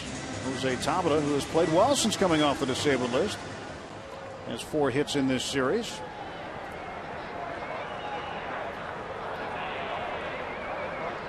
He takes inside for a ball.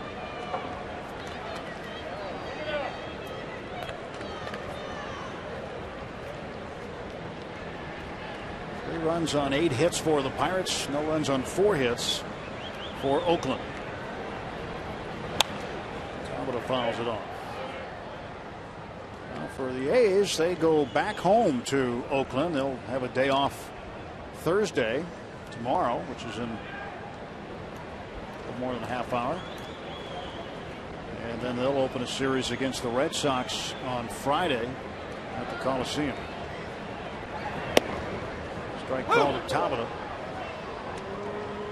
I would think it's quite difficult to really get your timing right against a guy like Neshek, because he not only works from the stretch, but after he gets the ball in the glove, there's a lot of different parts still involved.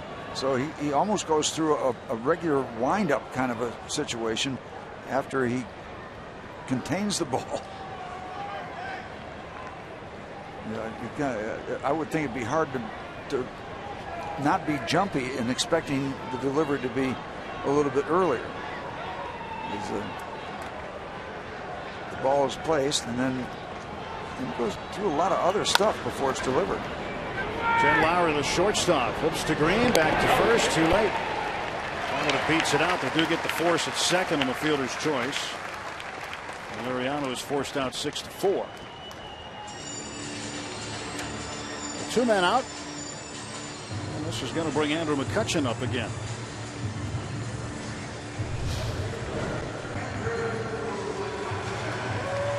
Ground ball took a while to get out there to short.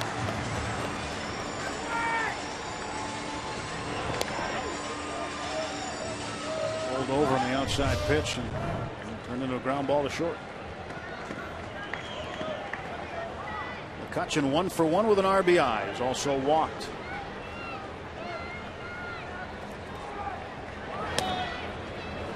You know, it's interesting, the rollover, because I know that expression, but nobody says it's a rollover. You hit that ground ball through a hole. It's okay if you roll over. Yeah, those are the ones that are all right.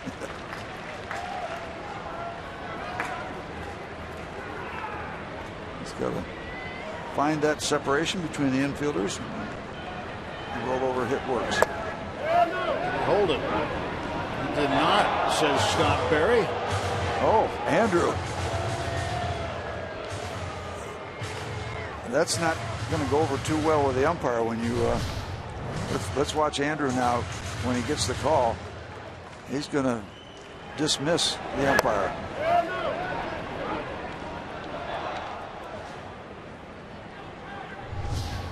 That's that. Are you kidding me? Rarely see McCutchen do anything like that. No. Rarely.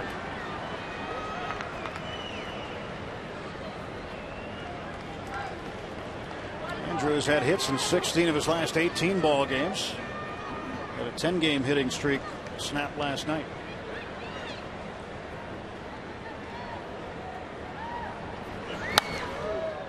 Fouled out of play down the right side. Count stays a ball and 2 strikes to Andrew McCutchen. I'll say the A's are happy to get this one in here rather than have to stay over and play a day game tomorrow. That was a possible option. Yep, and then a long flight home. And plus, they've already checked out of their hotel. They would have had to scramble and get rooms again and stay over one more night. McCutchen to the left center field gap. That gets down around second, and heading for third is Tabata. Another base hit for Andrew McCutchen. He's 2 for 2. Maria, Andrew's girlfriend, likes it.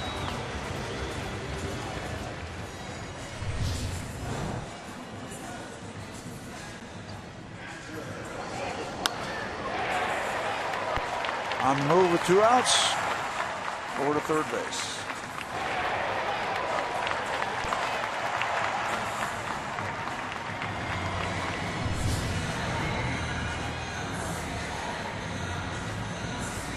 And now another visit. Kurt Young.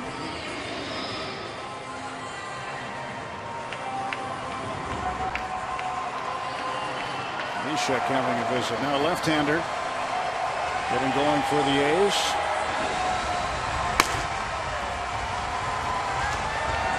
Jerry Blevins. Blevins has not appeared in this series yet. Jay Bell going over the reports. If he gets up, chances are he's going to see Blevins. They're probably looking at Blevins right there.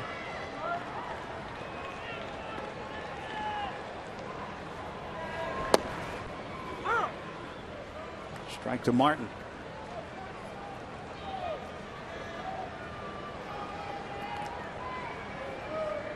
Also without a hit in this series. Reached on a fielder's choice. With the second on a throwing error by Green, second baseman, and then ended up scoring. And a base hit by Alvarez.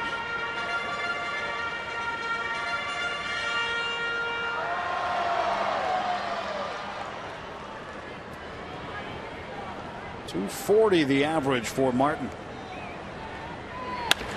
And a ground ball base hit. Pirates lead 4-0. Tabata scores. Adding on, adding on.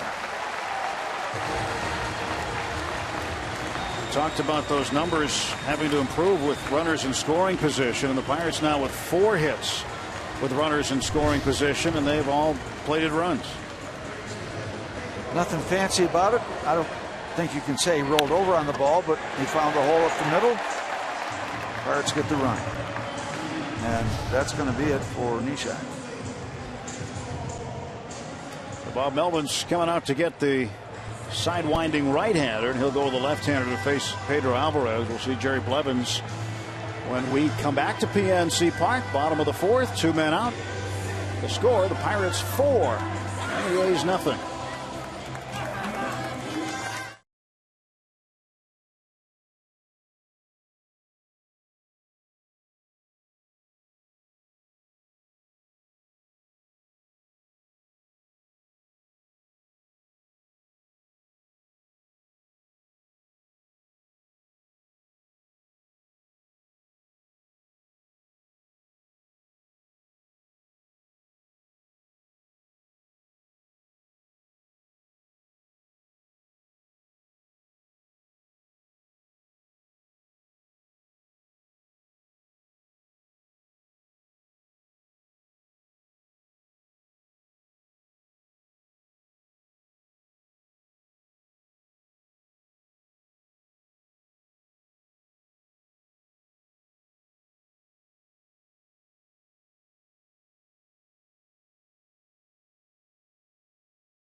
More wonderful pictures from the AGH camps. Along it down for you tonight.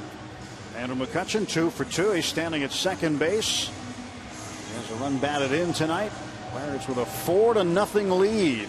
10 hits. So a night after getting just 3 hits and scoring only 1 run on a solo home run, the Pirates are in double digits in the hit column. Left-hander Jerry Blevins is up with 2 outs to face the lefty Pedro Alvarez. Lefty's no problem for Pedro these days. Ball 1 to Pedro. Alvarez with an RBI base hit in the 3rd inning. He's 1 for 2.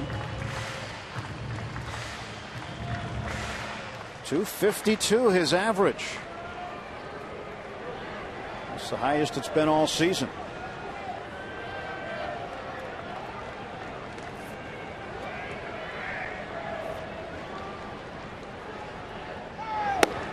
Takes a strike. Kind of a roundabout connection with the Pirates for Jeremy Blevins way back in the day. 6 years ago, he was involved with a trade with the Cubs in Oakland involving Jason Kendall.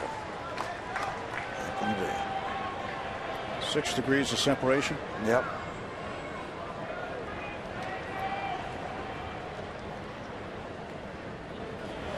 Inside to Alvarez, 2-1.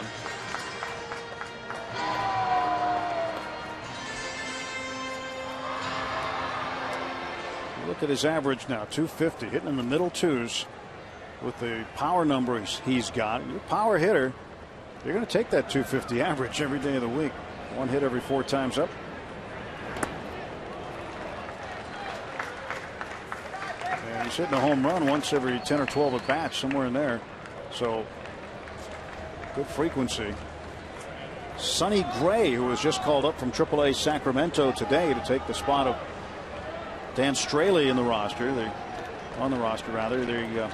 He's looking for bullpen help while they don't need a 5th starter. That's a baseball name, isn't it? Sonny Gray. Sonny Gray. Kind of like the sky sometimes. That's ripped to right field. A base hit. McCutchen flying around third base. He will score. 5-0 Pirates. Do it, Pedro. Do it. And he beat a shift. He just hit the ball so hard that even if you're close together as infielders, you don't have time to make a move. If you don't have time to make a move, you better be positioned exactly right. He takes that ground ball and just drives it between them.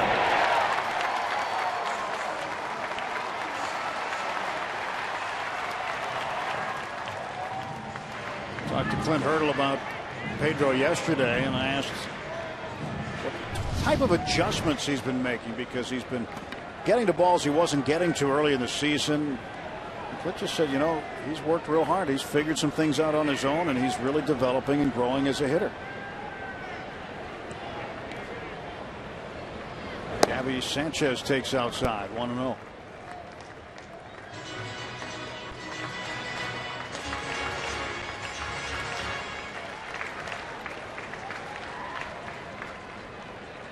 One ball, no strikes to Gabby.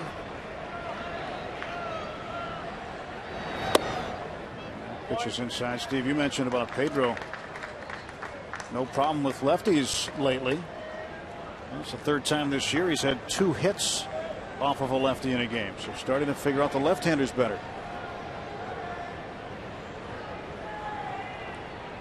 Everybody that plays this game wants to be more consistent. And Pedro is more consistent this year. 3 balls and no strikes. Now on the other side of the coin, you're Francisco Liriano. Now your senior team gets some hits and some runs for you. What does that do to you for your confidence? Doesn't hurt. Doesn't hurt. He's still got his priorities, but it's nice to have a little wiggle room. You ever sit in there as a pitcher and breathe a sigh of relief and go, okay, now I can... Oh, yeah. Every time they score. Every time they get some offensive help. Bases are full of bucks. Sanchez walks.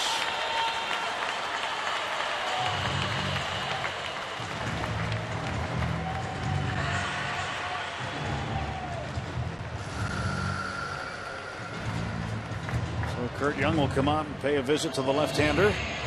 Jerry Blevins, who has given up an RBI single to Alvarez, now has walked Sanchez. Kurt Young's in pretty good shape. He's been making a lot of trips, getting his work in.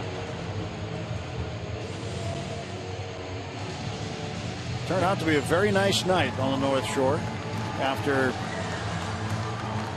strange looking skies. We saw some sights out here earlier, including an amazing rainbow and golden skies. Almost at one point it looked like the sun was rising in the west. It did. It absolutely did. All of a sudden it appeared above a cloud layer, and we were heading in the right direction weather-wise. 2 hour and 50-minute delay, and there. Now that's content. Yeah. You're watching your Buccos score some runs, and just napping on occasion. Got the green weenie working.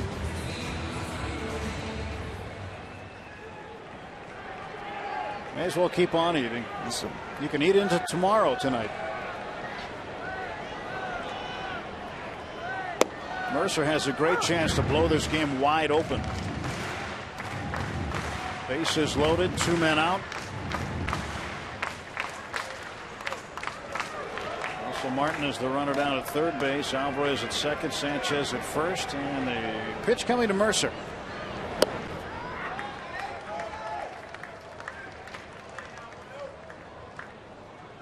There's Russell. Pedro with an RBI base hit, same as Martin. And Sanchez the 2-out walk. 1-1 pitch to Jordy. Oh, he's ahead in the count, 2-1. Mercer's done a good job this year hitting with runners on base. 18 out of 52. That's a .346 average.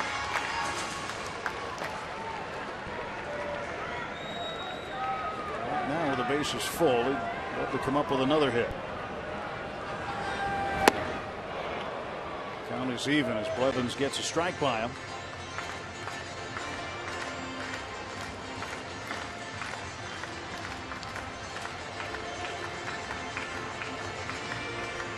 Bottom of the fourth inning. 11:42 on a Wednesday, pushing Thursday morning.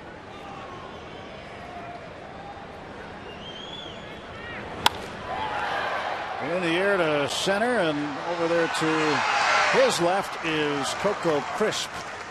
He makes the catch. Pirates leave him loaded, but they add 2 more and have a 5-0 lead after 4.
And I'm Robbie Ince-Mikowski, and earlier you saw a shot of everybody, all the fans looking, the shots of all the fans we have out here that also are the Pirates' wives, and we have Cassie Jones right here along with son Jackson. She's rocking the full-on G.I. Jane outfit right now, Cassie. But first, quick moment about last night. Really successful with the charity auction. For over $400,000 raised. What was it like for you? You ran the tote board for us. We're quite popular. How'd you like it?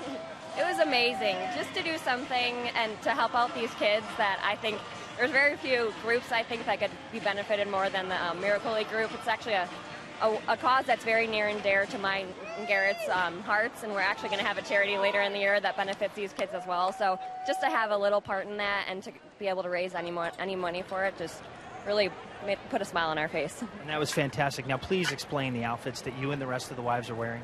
Okay, so we typically sit in the family section. We're a bit reserved. We dress nicely. You might see us in heels. And then there are these super fan days that we call them, or the SFD days, where we decide to dress up and to kind of mimic our husbands. So, as you said, I'm G.I. Jane. We have El Toro, which is Kelly Alvarez. She's rocking the bull hat right now, checking all the pictures that everybody's sending her. We have the Shark Tank in front of me. Chelsea Morris, Cassie Watson right here from the Shark Tank. And then we have the Batman family and Robin, which are the Burnett's, Ashton and AJ and Karen Burnett. And we have Jacqueline McHenry over there, too. She's wearing catcher's gear. Jacqueline, can you raise a knee right there real quick so we can see she's rocking the full-on shin pads there, Tim, which is pretty cool. Now, we're going to talk to AJ Jr. right here real quick, as I have a parrot giving me a hard time here. What's this like wearing the Batman costume? You see your dad constantly tweeting pictures. How much fun is this for you, bud? I think it's really fun because he used to go to my school sometimes during Halloween and just come into gym class and just say, I'm Batman, and just walk around just being Batman, and it was really funny, so it's kind of cool to, represent him in this kind of way. Yep, it sure is, AJ, and we got the parrot who's dressed his normal parrot costume, but a cool thing. Cass, enjoy yourself tonight, all right? Thank you so much. All right, guys? All right. Robbie's going to sit down there for a while, I think. He's having some conversations. Well, they're having some fun. And the Buccos are having some fun. 5-zip.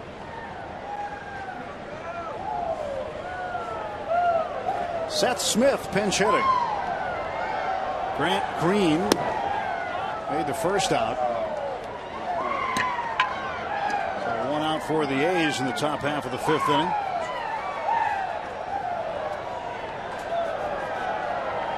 Smith has typically been a very good pinch hitter, and you go back to 2007 when he was a member of the Colorado Rockies playing for Clint Hurdle.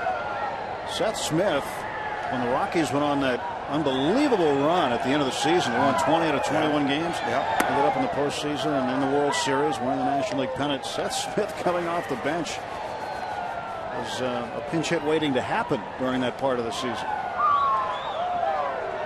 That was an unbelievable run. 2-1 pitch, swinging and miss, 2-2. Also a very good athlete. He was a backup quarterback. Backed up Eli Manning at Ole Miss. Which was funny because when he was with the Rockies, Todd Helton backed up Peyton Manning at Tennessee. Yeah. And Smith goes down on strikes, so he's 2 down. Well, this Saturday, PPG Industries presents Zambelli Fireworks after the Bucks host the Mets at 7:15. Stay after the game as fireworks light up the beautiful Pittsburgh skyline. It's also an Eaton Park Scratch and Win Saturday. All fans get a scratch card, good for prices from Eaton Park. Pirates.com is the place to go to get your tickets. Should be a big weekend here. Mets in Friday, Saturday, and Sunday afternoon, and the All-Star break. Pitcher's in the dirt. Drew the leadoff man, Coco Crisp. 2 for 2, pair of singles. Played for a manager, Tim, who said, don't get to the All-Star break before it gets here. In other words, don't be thinking so much about this time off that you forget those last 2 or 3 days. And I always thought that was a pretty good reminder to take care of business and then enjoy your time. Don't get to the break before it gets here. Clint Hurdle understands that extremely well and knows that his players understand it also. And you look at a 4-game losing streak, just the second time this year, and in a scope of a 162-game season, 4 games in a row is not as big a deal as people might think it to be. And it's if it leads to 5, 6, 7, 8, 9, 10, yeah, that becomes an issue, obviously. But 4, you're going to drop that every once in a while. You hope you don't do it very often, but the Pirates have won so many series. Now they'll have lost 3 straight series, with the A's winning the first 2 of this one. Crisp grounds out to Jordy Mercer, and a 1-2-3, top of the 5th for Francisco Liriano. Buccos a 5-0 lead over the Athletics.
Classics, Pennsylvania's all-time high school rushing leader, Russell Shell, and his Hopewell Vikings battle it out with Mike Caputo and his West Allegheny Indians in the 2009 Whitfield AAA Football Championship.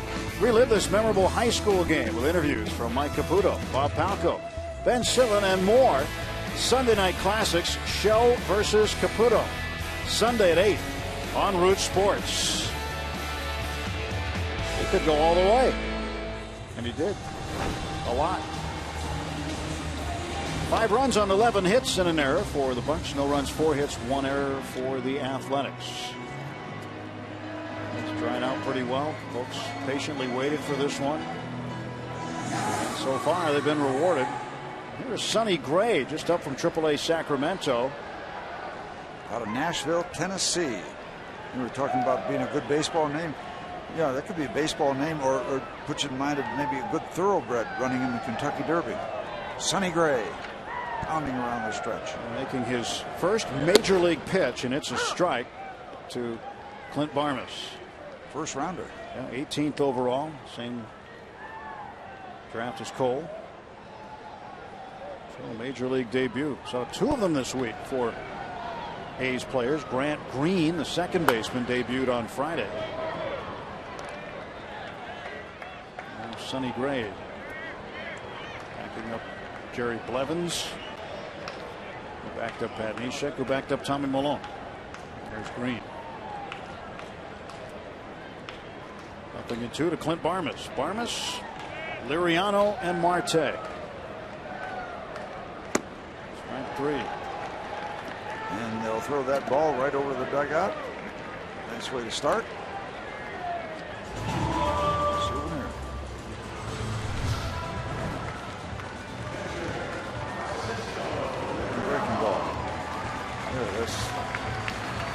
One accomplishment you won't forget, young man. Sonny Gray. Francisco Liriano at the plate. Probably thinking after that solid single in the 4th inning. All that time he spent in the American League. Why did we need a DH? Why did they make me a pitcher? He's pretty good as a pitcher. He's starting to come around some with the bat. You know, I was told the other day in the clubhouse, a little birdie told me that you ought to take a look at Liriano during batting practice. It's batting practice. It's not like somebody's trying to get you out. They want you to hit. And he can swing it. He was putting some up over the Clemente wall, putting them out of the ballpark.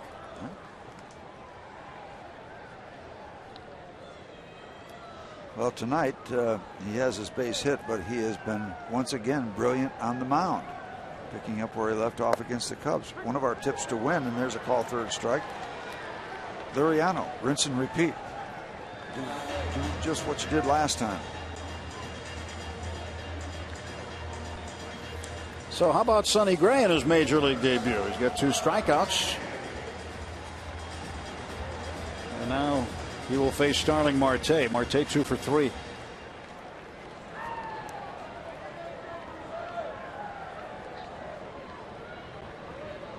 Marte doubled and scored in the 3rd inning. Takes inside for ball 1.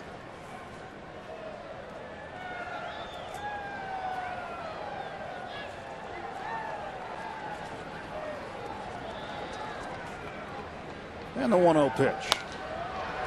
Lifted in the air to right field. Going back is Young on the track. He makes the catch, and it's a 1-2-3. Bottom of the 5th. On to the 6th inning at PNC Park late on a Wednesday night. Heading to Thursday morning.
Pirates Baseball on Root Sports is brought to you by Day Automotive. We're going to make your day.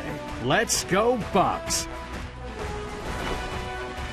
Our Day Automotive this day in Pirates history. This day, 1971, Willie Stargell hit an 8th-inning go-ahead home run off Phil Niekro to give the Bucks a 5-4 lead.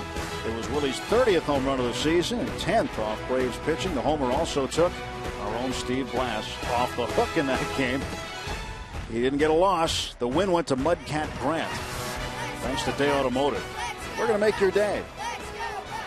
Remember that game? I don't, but thank you, Willie. 30th home run. That was the beginning, or that was part of a 48 home run season for Willie Stargell. July 10th, he had 30 home runs. Didn't have the greatest World Series, but he did a lot to get us there. And he got the Redeemer in '79. Jed Lowry, 1 ball, 1 strike. Lowry, the shortstop, is 0 for 2. 1 for 2, beg your pardon. He had a single and there was an error on the throw. 1-1. Outside, 2 balls and a strike.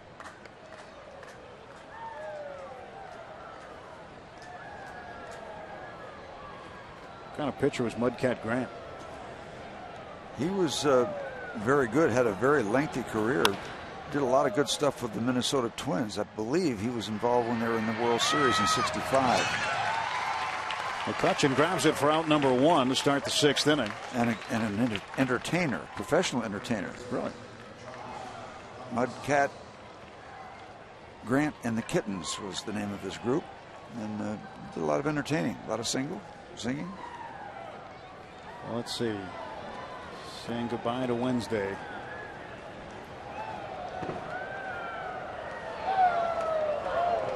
Hello to Thursday.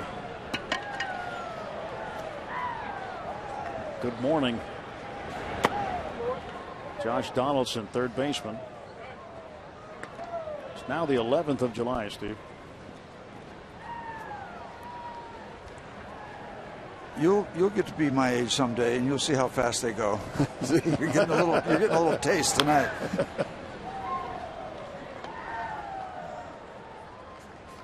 I hope to get to your age. There we go. 0.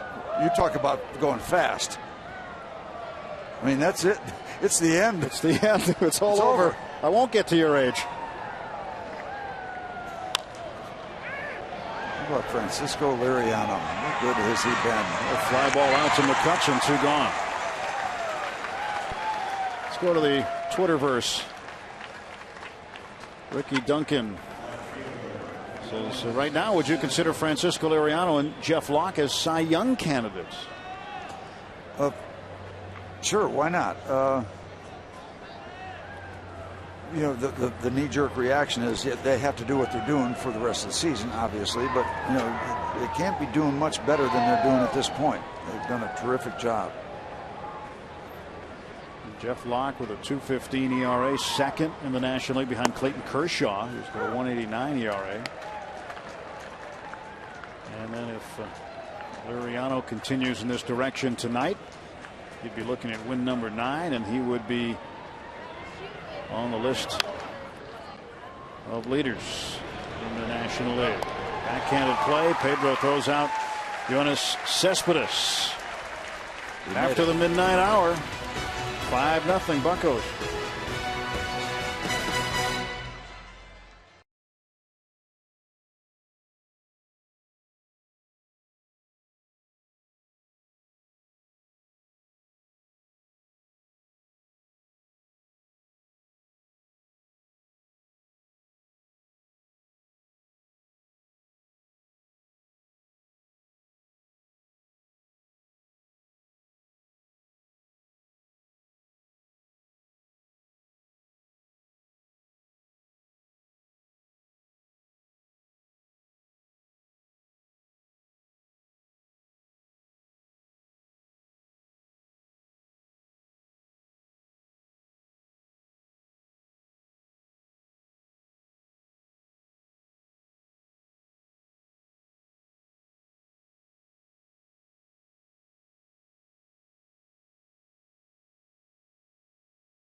Festivities at PNC Park. Join us this Sunday as the Bucks host the Mets at 1:35. All kids 14 and younger take home a Tumbler Cup, thanks to Mrs. T's Pierogies.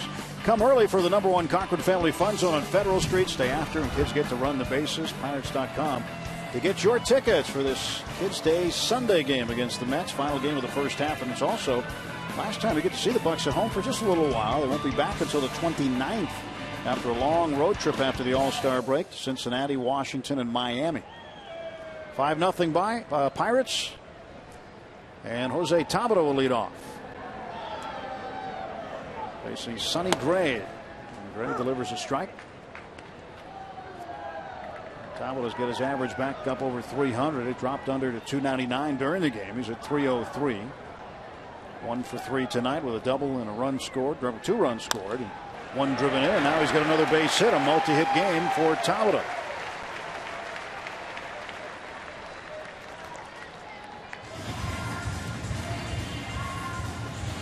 Sonny Gray gives up his first big league hit. A night of firsts.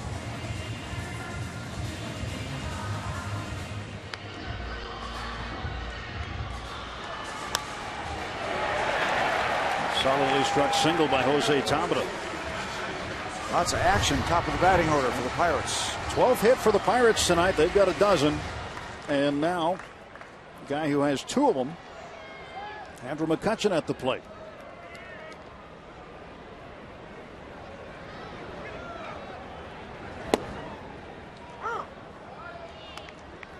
Strike called to McCutchen.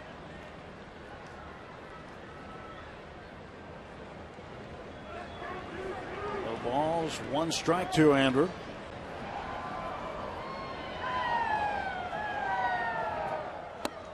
Now it's 0-2. Got it by him at 94. McCutchen's been swinging good bat. He hits well here at home. He's been hitting well here in the month of July. He hits well against American League teams. Well, National League teams too, obviously, but he does well against the AL and interleague play. 0-2 pitch coming. That's fouled out of play. McCutchen came into the game tonight hitting .379 at home.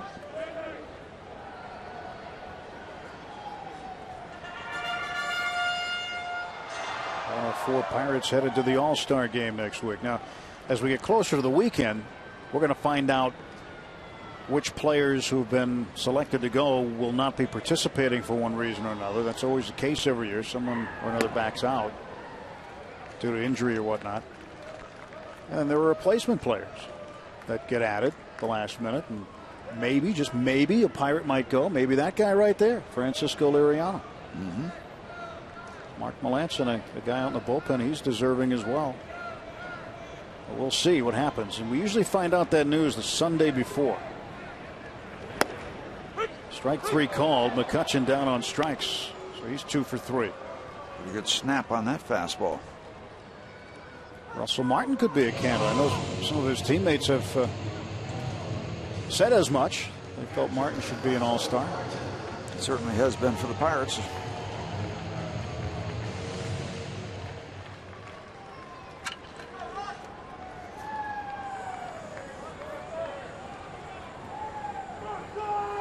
Pitch to Martin. That's a goal for ball 1.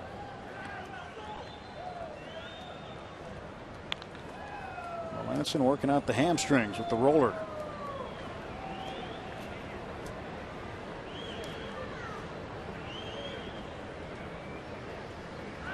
Throw to first base, and getting back is Tabata.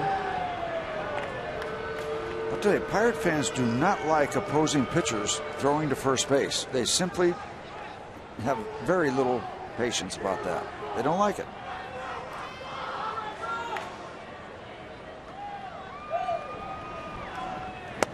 And they seem to like it less after midnight too. Isn't that a song, After Midnight? Well, we're going to let it all hang out. Yeah, Grassroots or somebody. Yeah. I like it.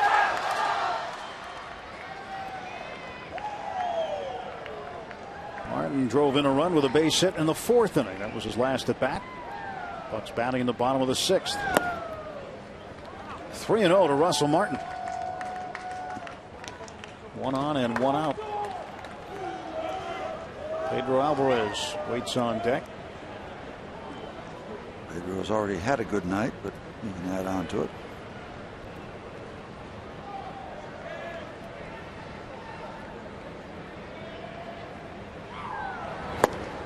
Martin went after the 3-0 pitch. And the young man out on the mound, who's not the biggest guy, but he's got a very impressive fastball. 5'11", 180. Gets to home plate in a hurry.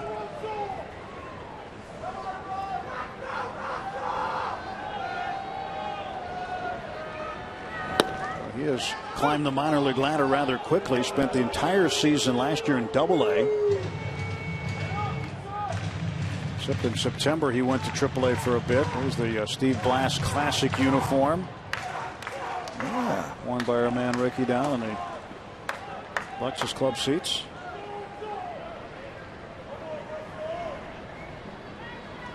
"3-2.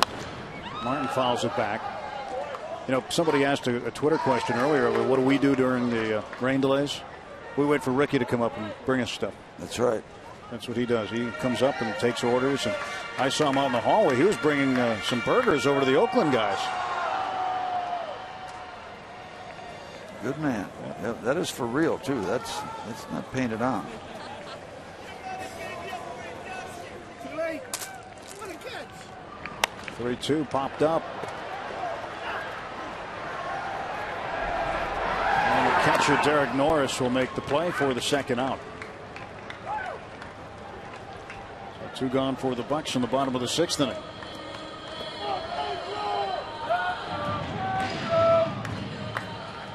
Here comes Pedro. Alvarez is 2 for 3 tonight. A pair of runs batted in. Right now, Clint Hurdle's got him hitting cleanup against right-handed starting pitchers.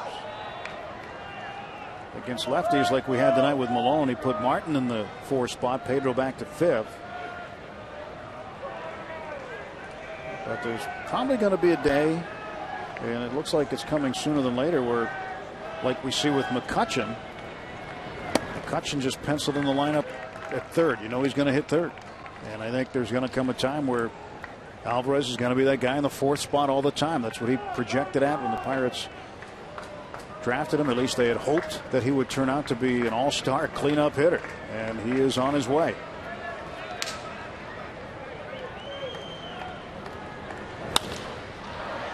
Popped it up to shallow left. Cespedes near the line will make the catch, and the Pirates are done in the 6th. They get a hit, leave a man. We'll go to the 7th, 5-0.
5 runs on 12 hits for the Pirates. And no runs on 4 hits for the A's. We go to the 7th. Checking some things off on his 5th birthday wish list. Just one thing left to check off, and that's raising the Roger when this thing's over. There you go. A strike call to Nate Fryman, the first baseman. Probably in the fine print it said stay up really late. Part of the birthday wish.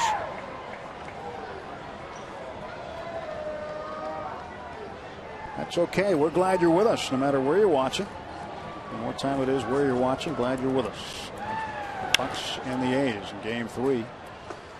Left center field, McCutchen under it.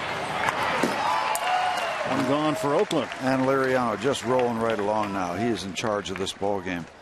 And while we have a minute, it was nice to be able to say hello to Jeannie Donatelli, former executive secretary to a lot of Pirate general managers. Way back to Joe Brown and others, and a little bit under the weather. But Jeannie, all your years of dedication and work to the Pittsburgh Pirate organization, so much appreciated. Hope you're back in the starting lineup. Good to talk to Jeannie Donatelli.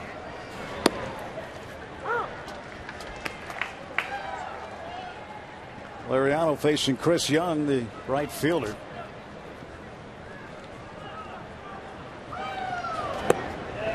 There you go. Yes, he did. To Scott Perry, and that's a strike. 0-2.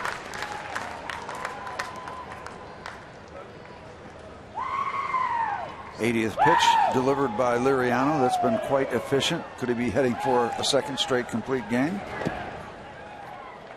Wouldn't that be something? Doesn't look like it. Is that somebody under the StubHub sign loosening up or preparing to loosen up? Sometime Melanson just warms up without a baseball. Yeah, he just does a little shadow pitching right here. He does that each game this time when he knows he's available and could pitch. It's his way of preparation. He's trying to visualize what could happen when he gets in the ball game. Young fouls it back. Count stays even. 2 balls and 2 strikes.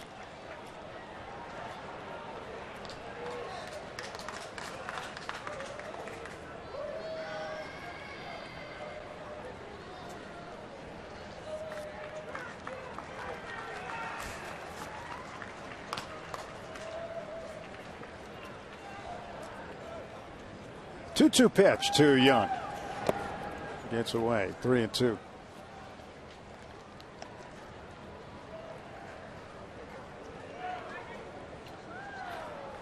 What does that say?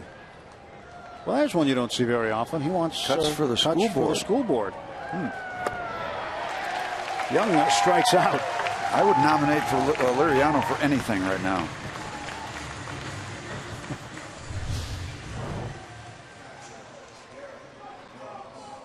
Downstairs again. He gets so many people swinging over top of those deliveries downstairs, whether it's a fastball, curveball, or the changeup. So now Liriano will face the catcher Derek Norris with 2 outs and the base is empty. That's a strike right on the corner. This is machinery right now out on the mound. Just clicking right along. 9 in a row for Liriano. 1 ball, 1 strike. 0 for 4 in the series, 0 for 2 tonight.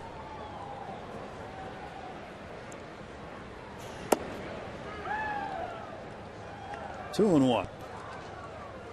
And Norris is the guy who starts against lefties, and John Jaso, the other catcher, starts against right-handers. I mentioned, well, it's yesterday now, but when I talked to Brandon Moss earlier, he said they like it. The A's players like the fact that they don't really have to be told by Bob Melvin what the lineup's going to be. He said unless there's a change in the pattern, because if depending on which side the pitcher that they're facing that night is throwing from, they know who's in the lineup. Backhanded play by Barmes. The throw, and Sanchez got him on the tag. Terrific play by Clint Barmes. Wow. and Sanchez. They both get a circle, 6-3, the hard way. 10 in a row sat down by Francisco Liriano. Nicely done. Clint Barmas on the move, deep in the hole, throwing before he can set himself, and Gabby on the drive-by. AGH Cam slows it down for you. Just barely got him on the way by. Great reaction from Clint Barmas. So looked more like a lead block. Time for the 7th inning stretch.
By authority of the Pittsburgh Pirates and may not be reproduced or retransmitted in any form, and the accounts and descriptions of this game may not be disseminated without the express written consent of the Pittsburgh Pirates. Let's take a look at the Nissan Road Ahead. Friday night, Jeremy Hefner takes on Charlie Morton as the Mets begin the series with the Pirates. Carlos Torres will replace Matt Harvey. Harvey has a blister on his right index finger, will skip his start Saturday. Reports say he will be available for the All-Star game Tuesday. A.J. Burnett opposes Torres Saturday, and Dylan G will face Jeff Locke on Sunday, final game before the All-Star break. So Liriano, some hugs. Terrific job. He's retired the last 10 men he's faced. Pirates with a 5-0 lead, batting in the bottom of the 7th inning.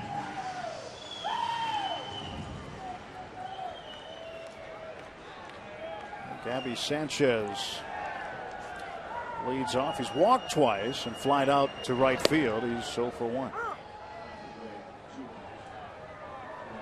Dan Otero takes over for the Athletics.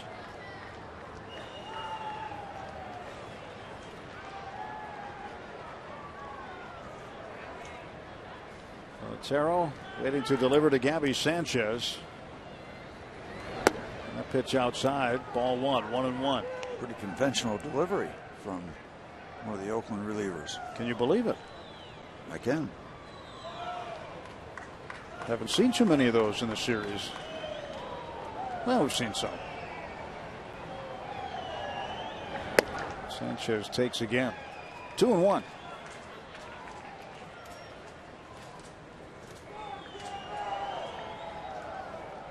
The Cardinals have hung on and defeated Houston 5-4. The Pirates trying to keep pace with them tonight. A game and a half back in the Central. Oh, Chopper just gets to the side of the mound. Quick toss by Otero. Nice play, and there's one out. Another play with a player going away from where he's throwing. Nicely done. Here's tonight's AGH Sports Medicine injury update. Pirates won't be seeing Sean Markham this weekend either. When the Mets come to town, he was placed on the 15-day DL yesterday with right hand numbness and is scheduled to repair that condition next week. Having this surgery will end Markham's season. Injury update brought to you by our friends at Allegheny Sports Medicine, official medical provider of the Pirates. Here's Jordy. And Mercer takes a breaking ball for a strike, 0-1.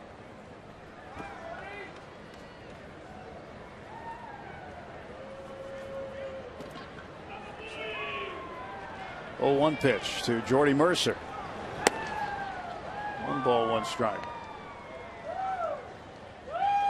Well, quick turnaround for tomorrow, Steve. We'll see you in the morning sometime at Fox Chapel. Depends on the condition of my house. And I wouldn't miss golf for anything. But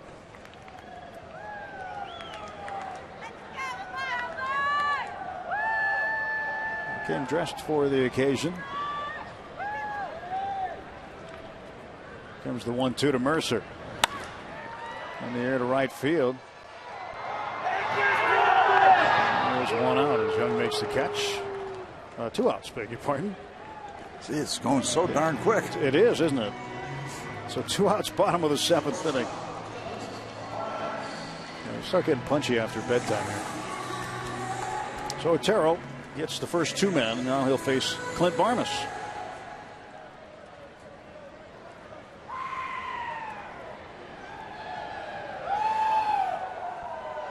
Barnes had a base hit in the 2nd inning. He was 1 for 3.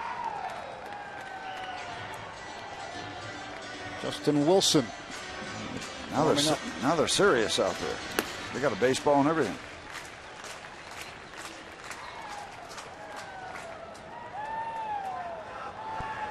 Oh, 1 to Barnes. That's outside. And low.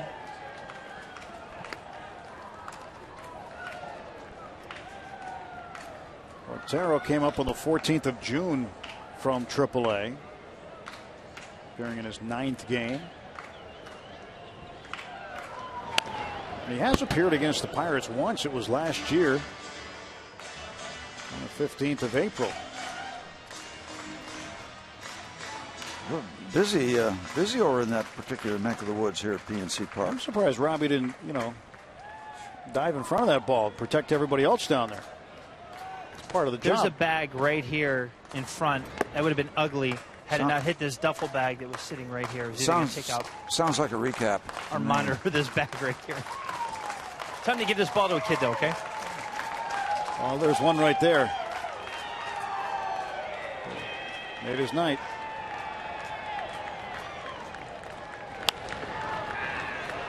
Popped up to the shortstop, Jed Lowry. And Pirates go quietly in the bottom of the 7th inning. Brand new souvenir.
By Head and Shoulders. Now with Old Spice.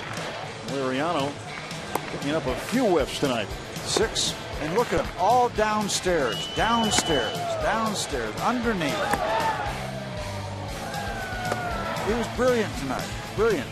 And by the way, his performance tonight takes him down to an even 2.00 in his ERA. Actually, technically, he's a click below 2. We got that all squared away, so he is under .2 in his ERA. So he just keeps rolling along, and Justin Wilson is doing just fine.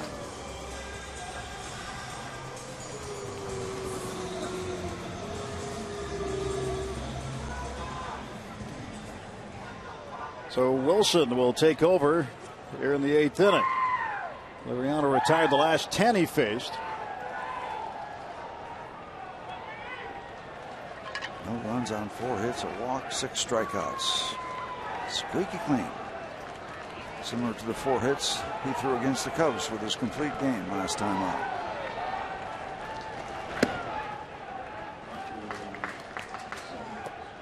Grant Green still looking for his first big league knock. Well, you know, maybe Liriano came out thinking, you know, if we're not going to score any runs or minimal offense, I'm just going to have to shut him out. And that'll guarantee, and the other team doesn't get any runs. You very seldom lose. Yep. Very seldom. So he took care of his part of the deal, and the Pirates' bats came to life. A 3-spot and a 2-spot. That's where we are now, 5-zip. In back of some Pirate bats and Mr. Liriano. And now you've got 2 pitchers with minuscule ERAs, 2.15 for Locke and 2 or just a tick under 2 for Liriano. 2 balls and 1 strike.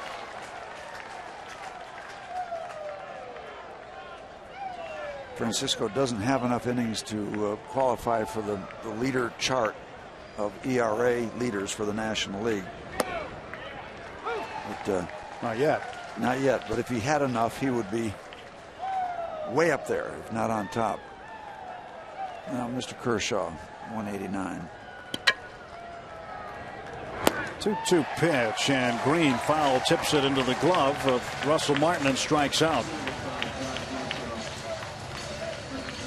A pinch hitter in the 9 spot now. After we get a look at the strikeout. So Wilson now will face left-handed hitting John Jaso. And this is one of the issues that you have when you load up with right-handers or left-handers. Bob Melvin does not have a right-handed option, not even a switch hitter coming off the bench. Any pinch hitting option he would have is left-handed. So knowing that, that's part of the reason Wilson's in the game. Mm-hmm. And we find out from the home office downstairs in the truck that Liriano's 14 innings short of qualifying. And if he keeps going 7 innings, he will be right up there. Mercer charges and throws out Jaso. Well, folks, I invite you later this morning to pick up the Trib. Greg Brown featured in an article in the Thursday edition of the Trib. Very deserving. Joe Starkey wrote a nice article on it. Just very deserving. Just finished reading it. And he's pretending now that he doesn't realize we're showing him. But seriously, well deserved. Yep. Good stuff in there. Congratulations, Greg. Really. Make sure you pick it up. God, I wish I meant that. No, I do. I do. He's a lifer. He's a Bucko lifer.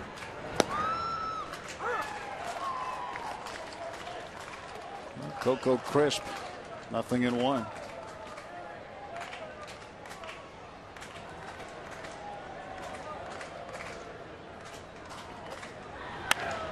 And Crisp's got a base hit, his second of the ball game, third of the ball game actually. The way the ball game started, flare out to right field, dropping in front of Mr. Tabata.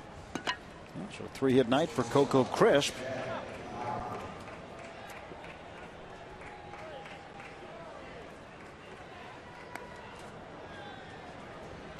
And the batter now that Wilson will face will be the switch hitting shortstop, Jed Lowry. Wow. Now, do you mix the popcorn with the Cracker Jacks? No. Because Cracker Jacks are popcorn. But yeah, the Cracker Jacks are kind of uptown.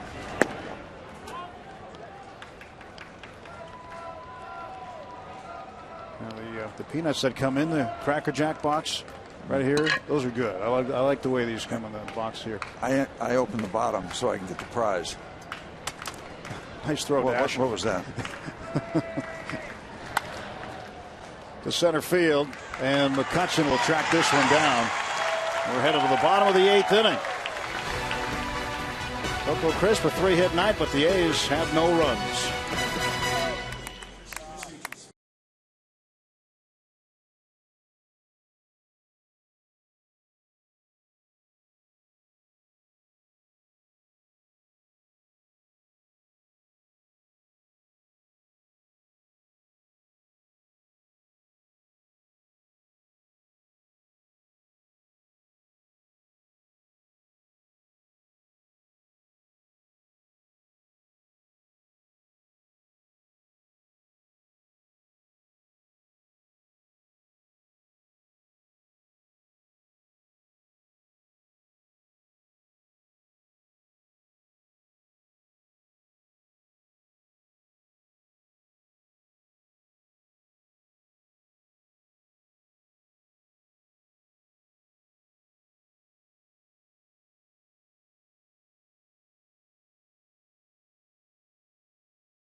In the bottom of the 8th inning. And just a reminder, as you enjoy a cold one, look forward to Miller Time later in the game, brought to you by Miller Lite. Chris Young moves from right field to center field as the A's make a couple of changes. Josh Reddick enters the game to play right field. Brought his beard with him. And former Pirate Jesse Chavez is on the hill. A long time since Jesse's pitched in this ballpark. With the Pirates in 2009. And Snyder pinch hitting. First pitch grounds out to first base. Snyder was hitting for the pitcher Wilson. One pitch and one out. Back to the top of the order and Starling Marte. Well, the Bucs kick off a 3-game series against the Mets starting Friday at 7:05. All fans take home a Gold Pirates t-shirt on a free shirt Friday. Thanks to Cottonelle, Viva, and Giant Eagle. Get to Federal Street before the game. There's a Budweiser block party going on featuring local live music. Plus, Rennie Stennett will be there at the Budweiser bar. For tickets, go to pirates.com/free shirt Friday. Marte takes ball one. Steve, we were talking about Liriano and his earned run average, which sitting right around 2. And the last Pirates starter to have an ERA below 2 at the All-Star break, 1968, Bob Veal. His ERA was 1.90 at the All-Star break.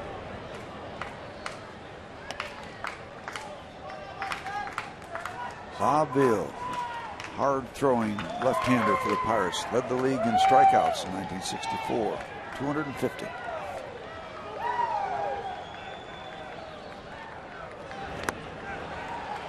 Chased that one.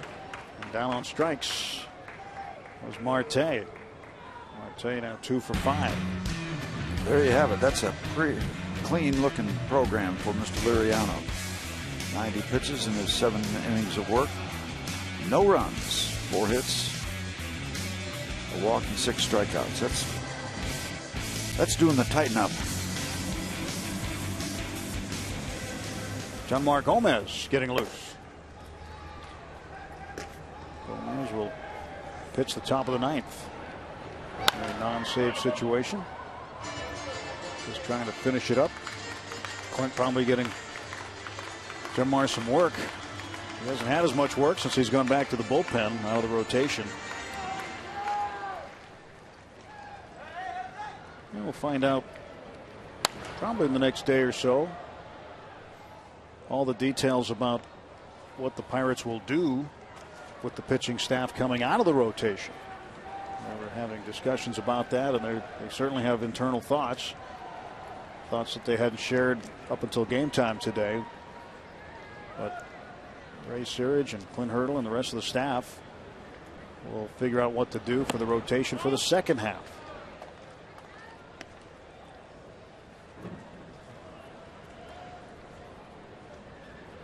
Wandy Rodriguez still on the disabled list, and in the second half he'll be part of things.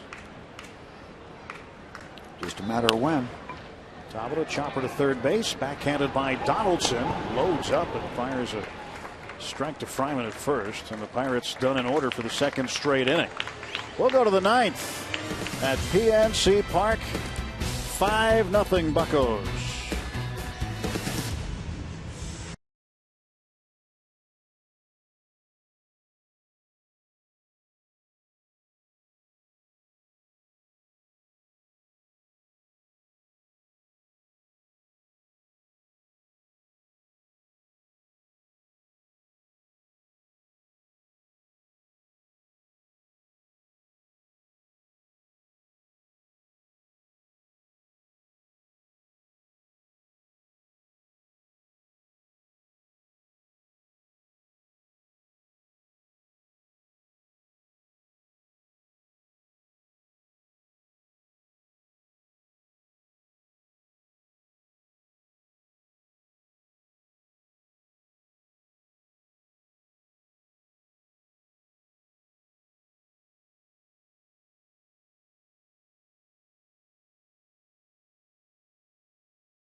Five nothing as we head to the top of the ninth inning. And the new pitcher on for the Pirates. After Snyder moves to right field, stays in the game after pinch hitting. And Janmar Gomez takes over. He'll try to finish this one up. Pirates are 3 outs away from their very first win ever against the Oakland Athletics. Yep.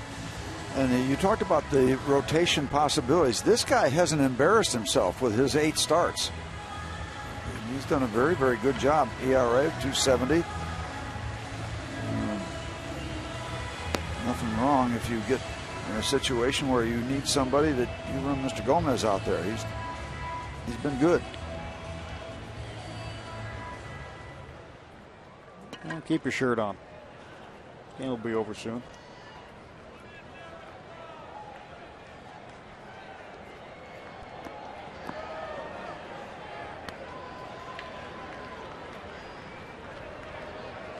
There's the hashtag raise the Jolly Roger, RTJR, which is all over Twitter afterward. Well, the Parrot's got his pajamas on, his pillow ready to go. It'll be night time soon for the Parrot. Donaldson takes a strike. Looks like he's found a friend there. Looking for a bedtime story.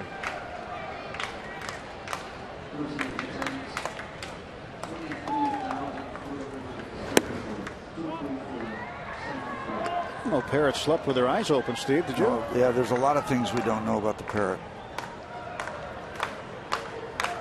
About 3 minutes after his bedtime. Yep.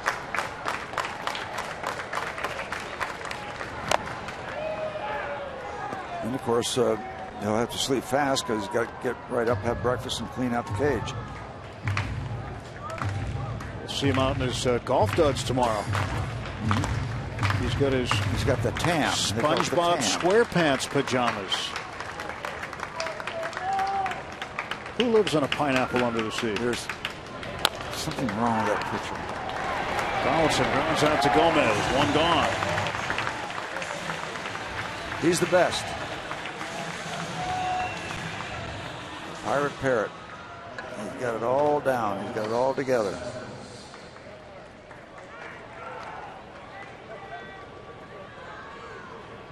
You ever watch SpongeBob SquarePants? Yes, I have.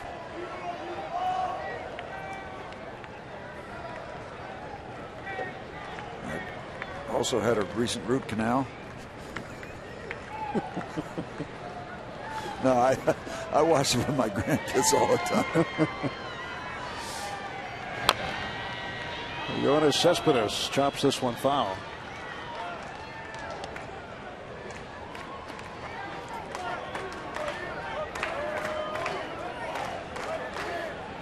Cespedes tonight 0 for 3. We're down to 221. I think we'd throw a wrench into SpongeBob's world if we threw the Shark Tank in there. Yes.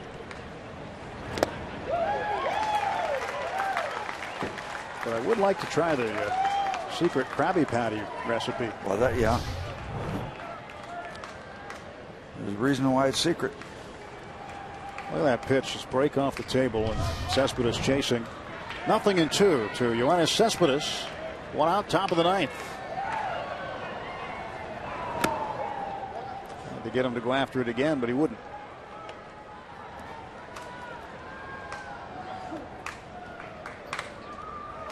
One and two the count.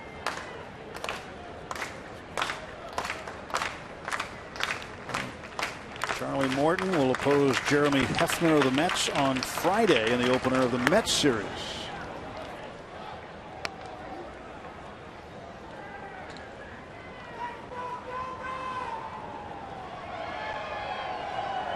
Hefner, a right-hander, so see Garrett Jones next to him. We'll expect to see Jones, a left-handed hitter, in the lineup against Hefner on Friday.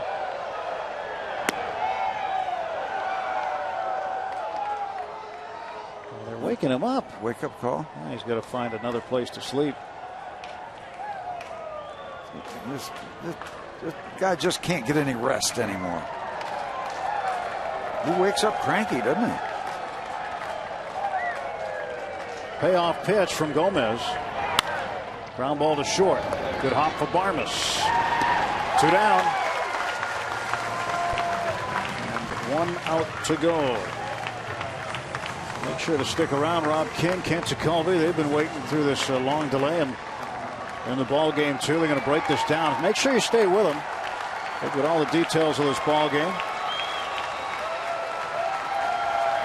Homer's Parrot. Got no home. Nate Fryman, the batter, takes a strike. Well, the Pirates just an out away from ending a 4-game skid. Getting back on the winning track, looking for win number 54. And the 0-1. That misses 1 ball and 1 strike.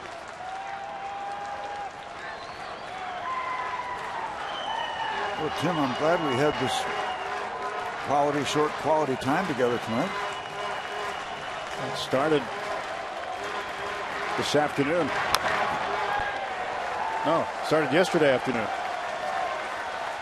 Well, the thing is, when we finally got this underway, after waiting, talking about this earlier, somebody's going to win this game, and they're going to feel a lot better about it tomorrow morning than the team that lost.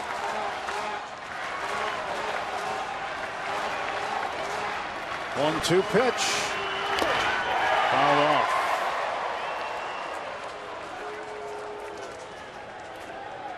I know one thing, it's going to be better going home than it is to an airport. after this. That's where the A's are going, and they're going to fly back west. Fly overnight. Well, they get 3 hours back going to the West Coast, but it's still going to be real early when they get in. There's your ball game right there. The Pirates put a halt to the 4-game skid. Francisco Liriano, the stopper tonight with 7 strong innings, scattering 4 hits.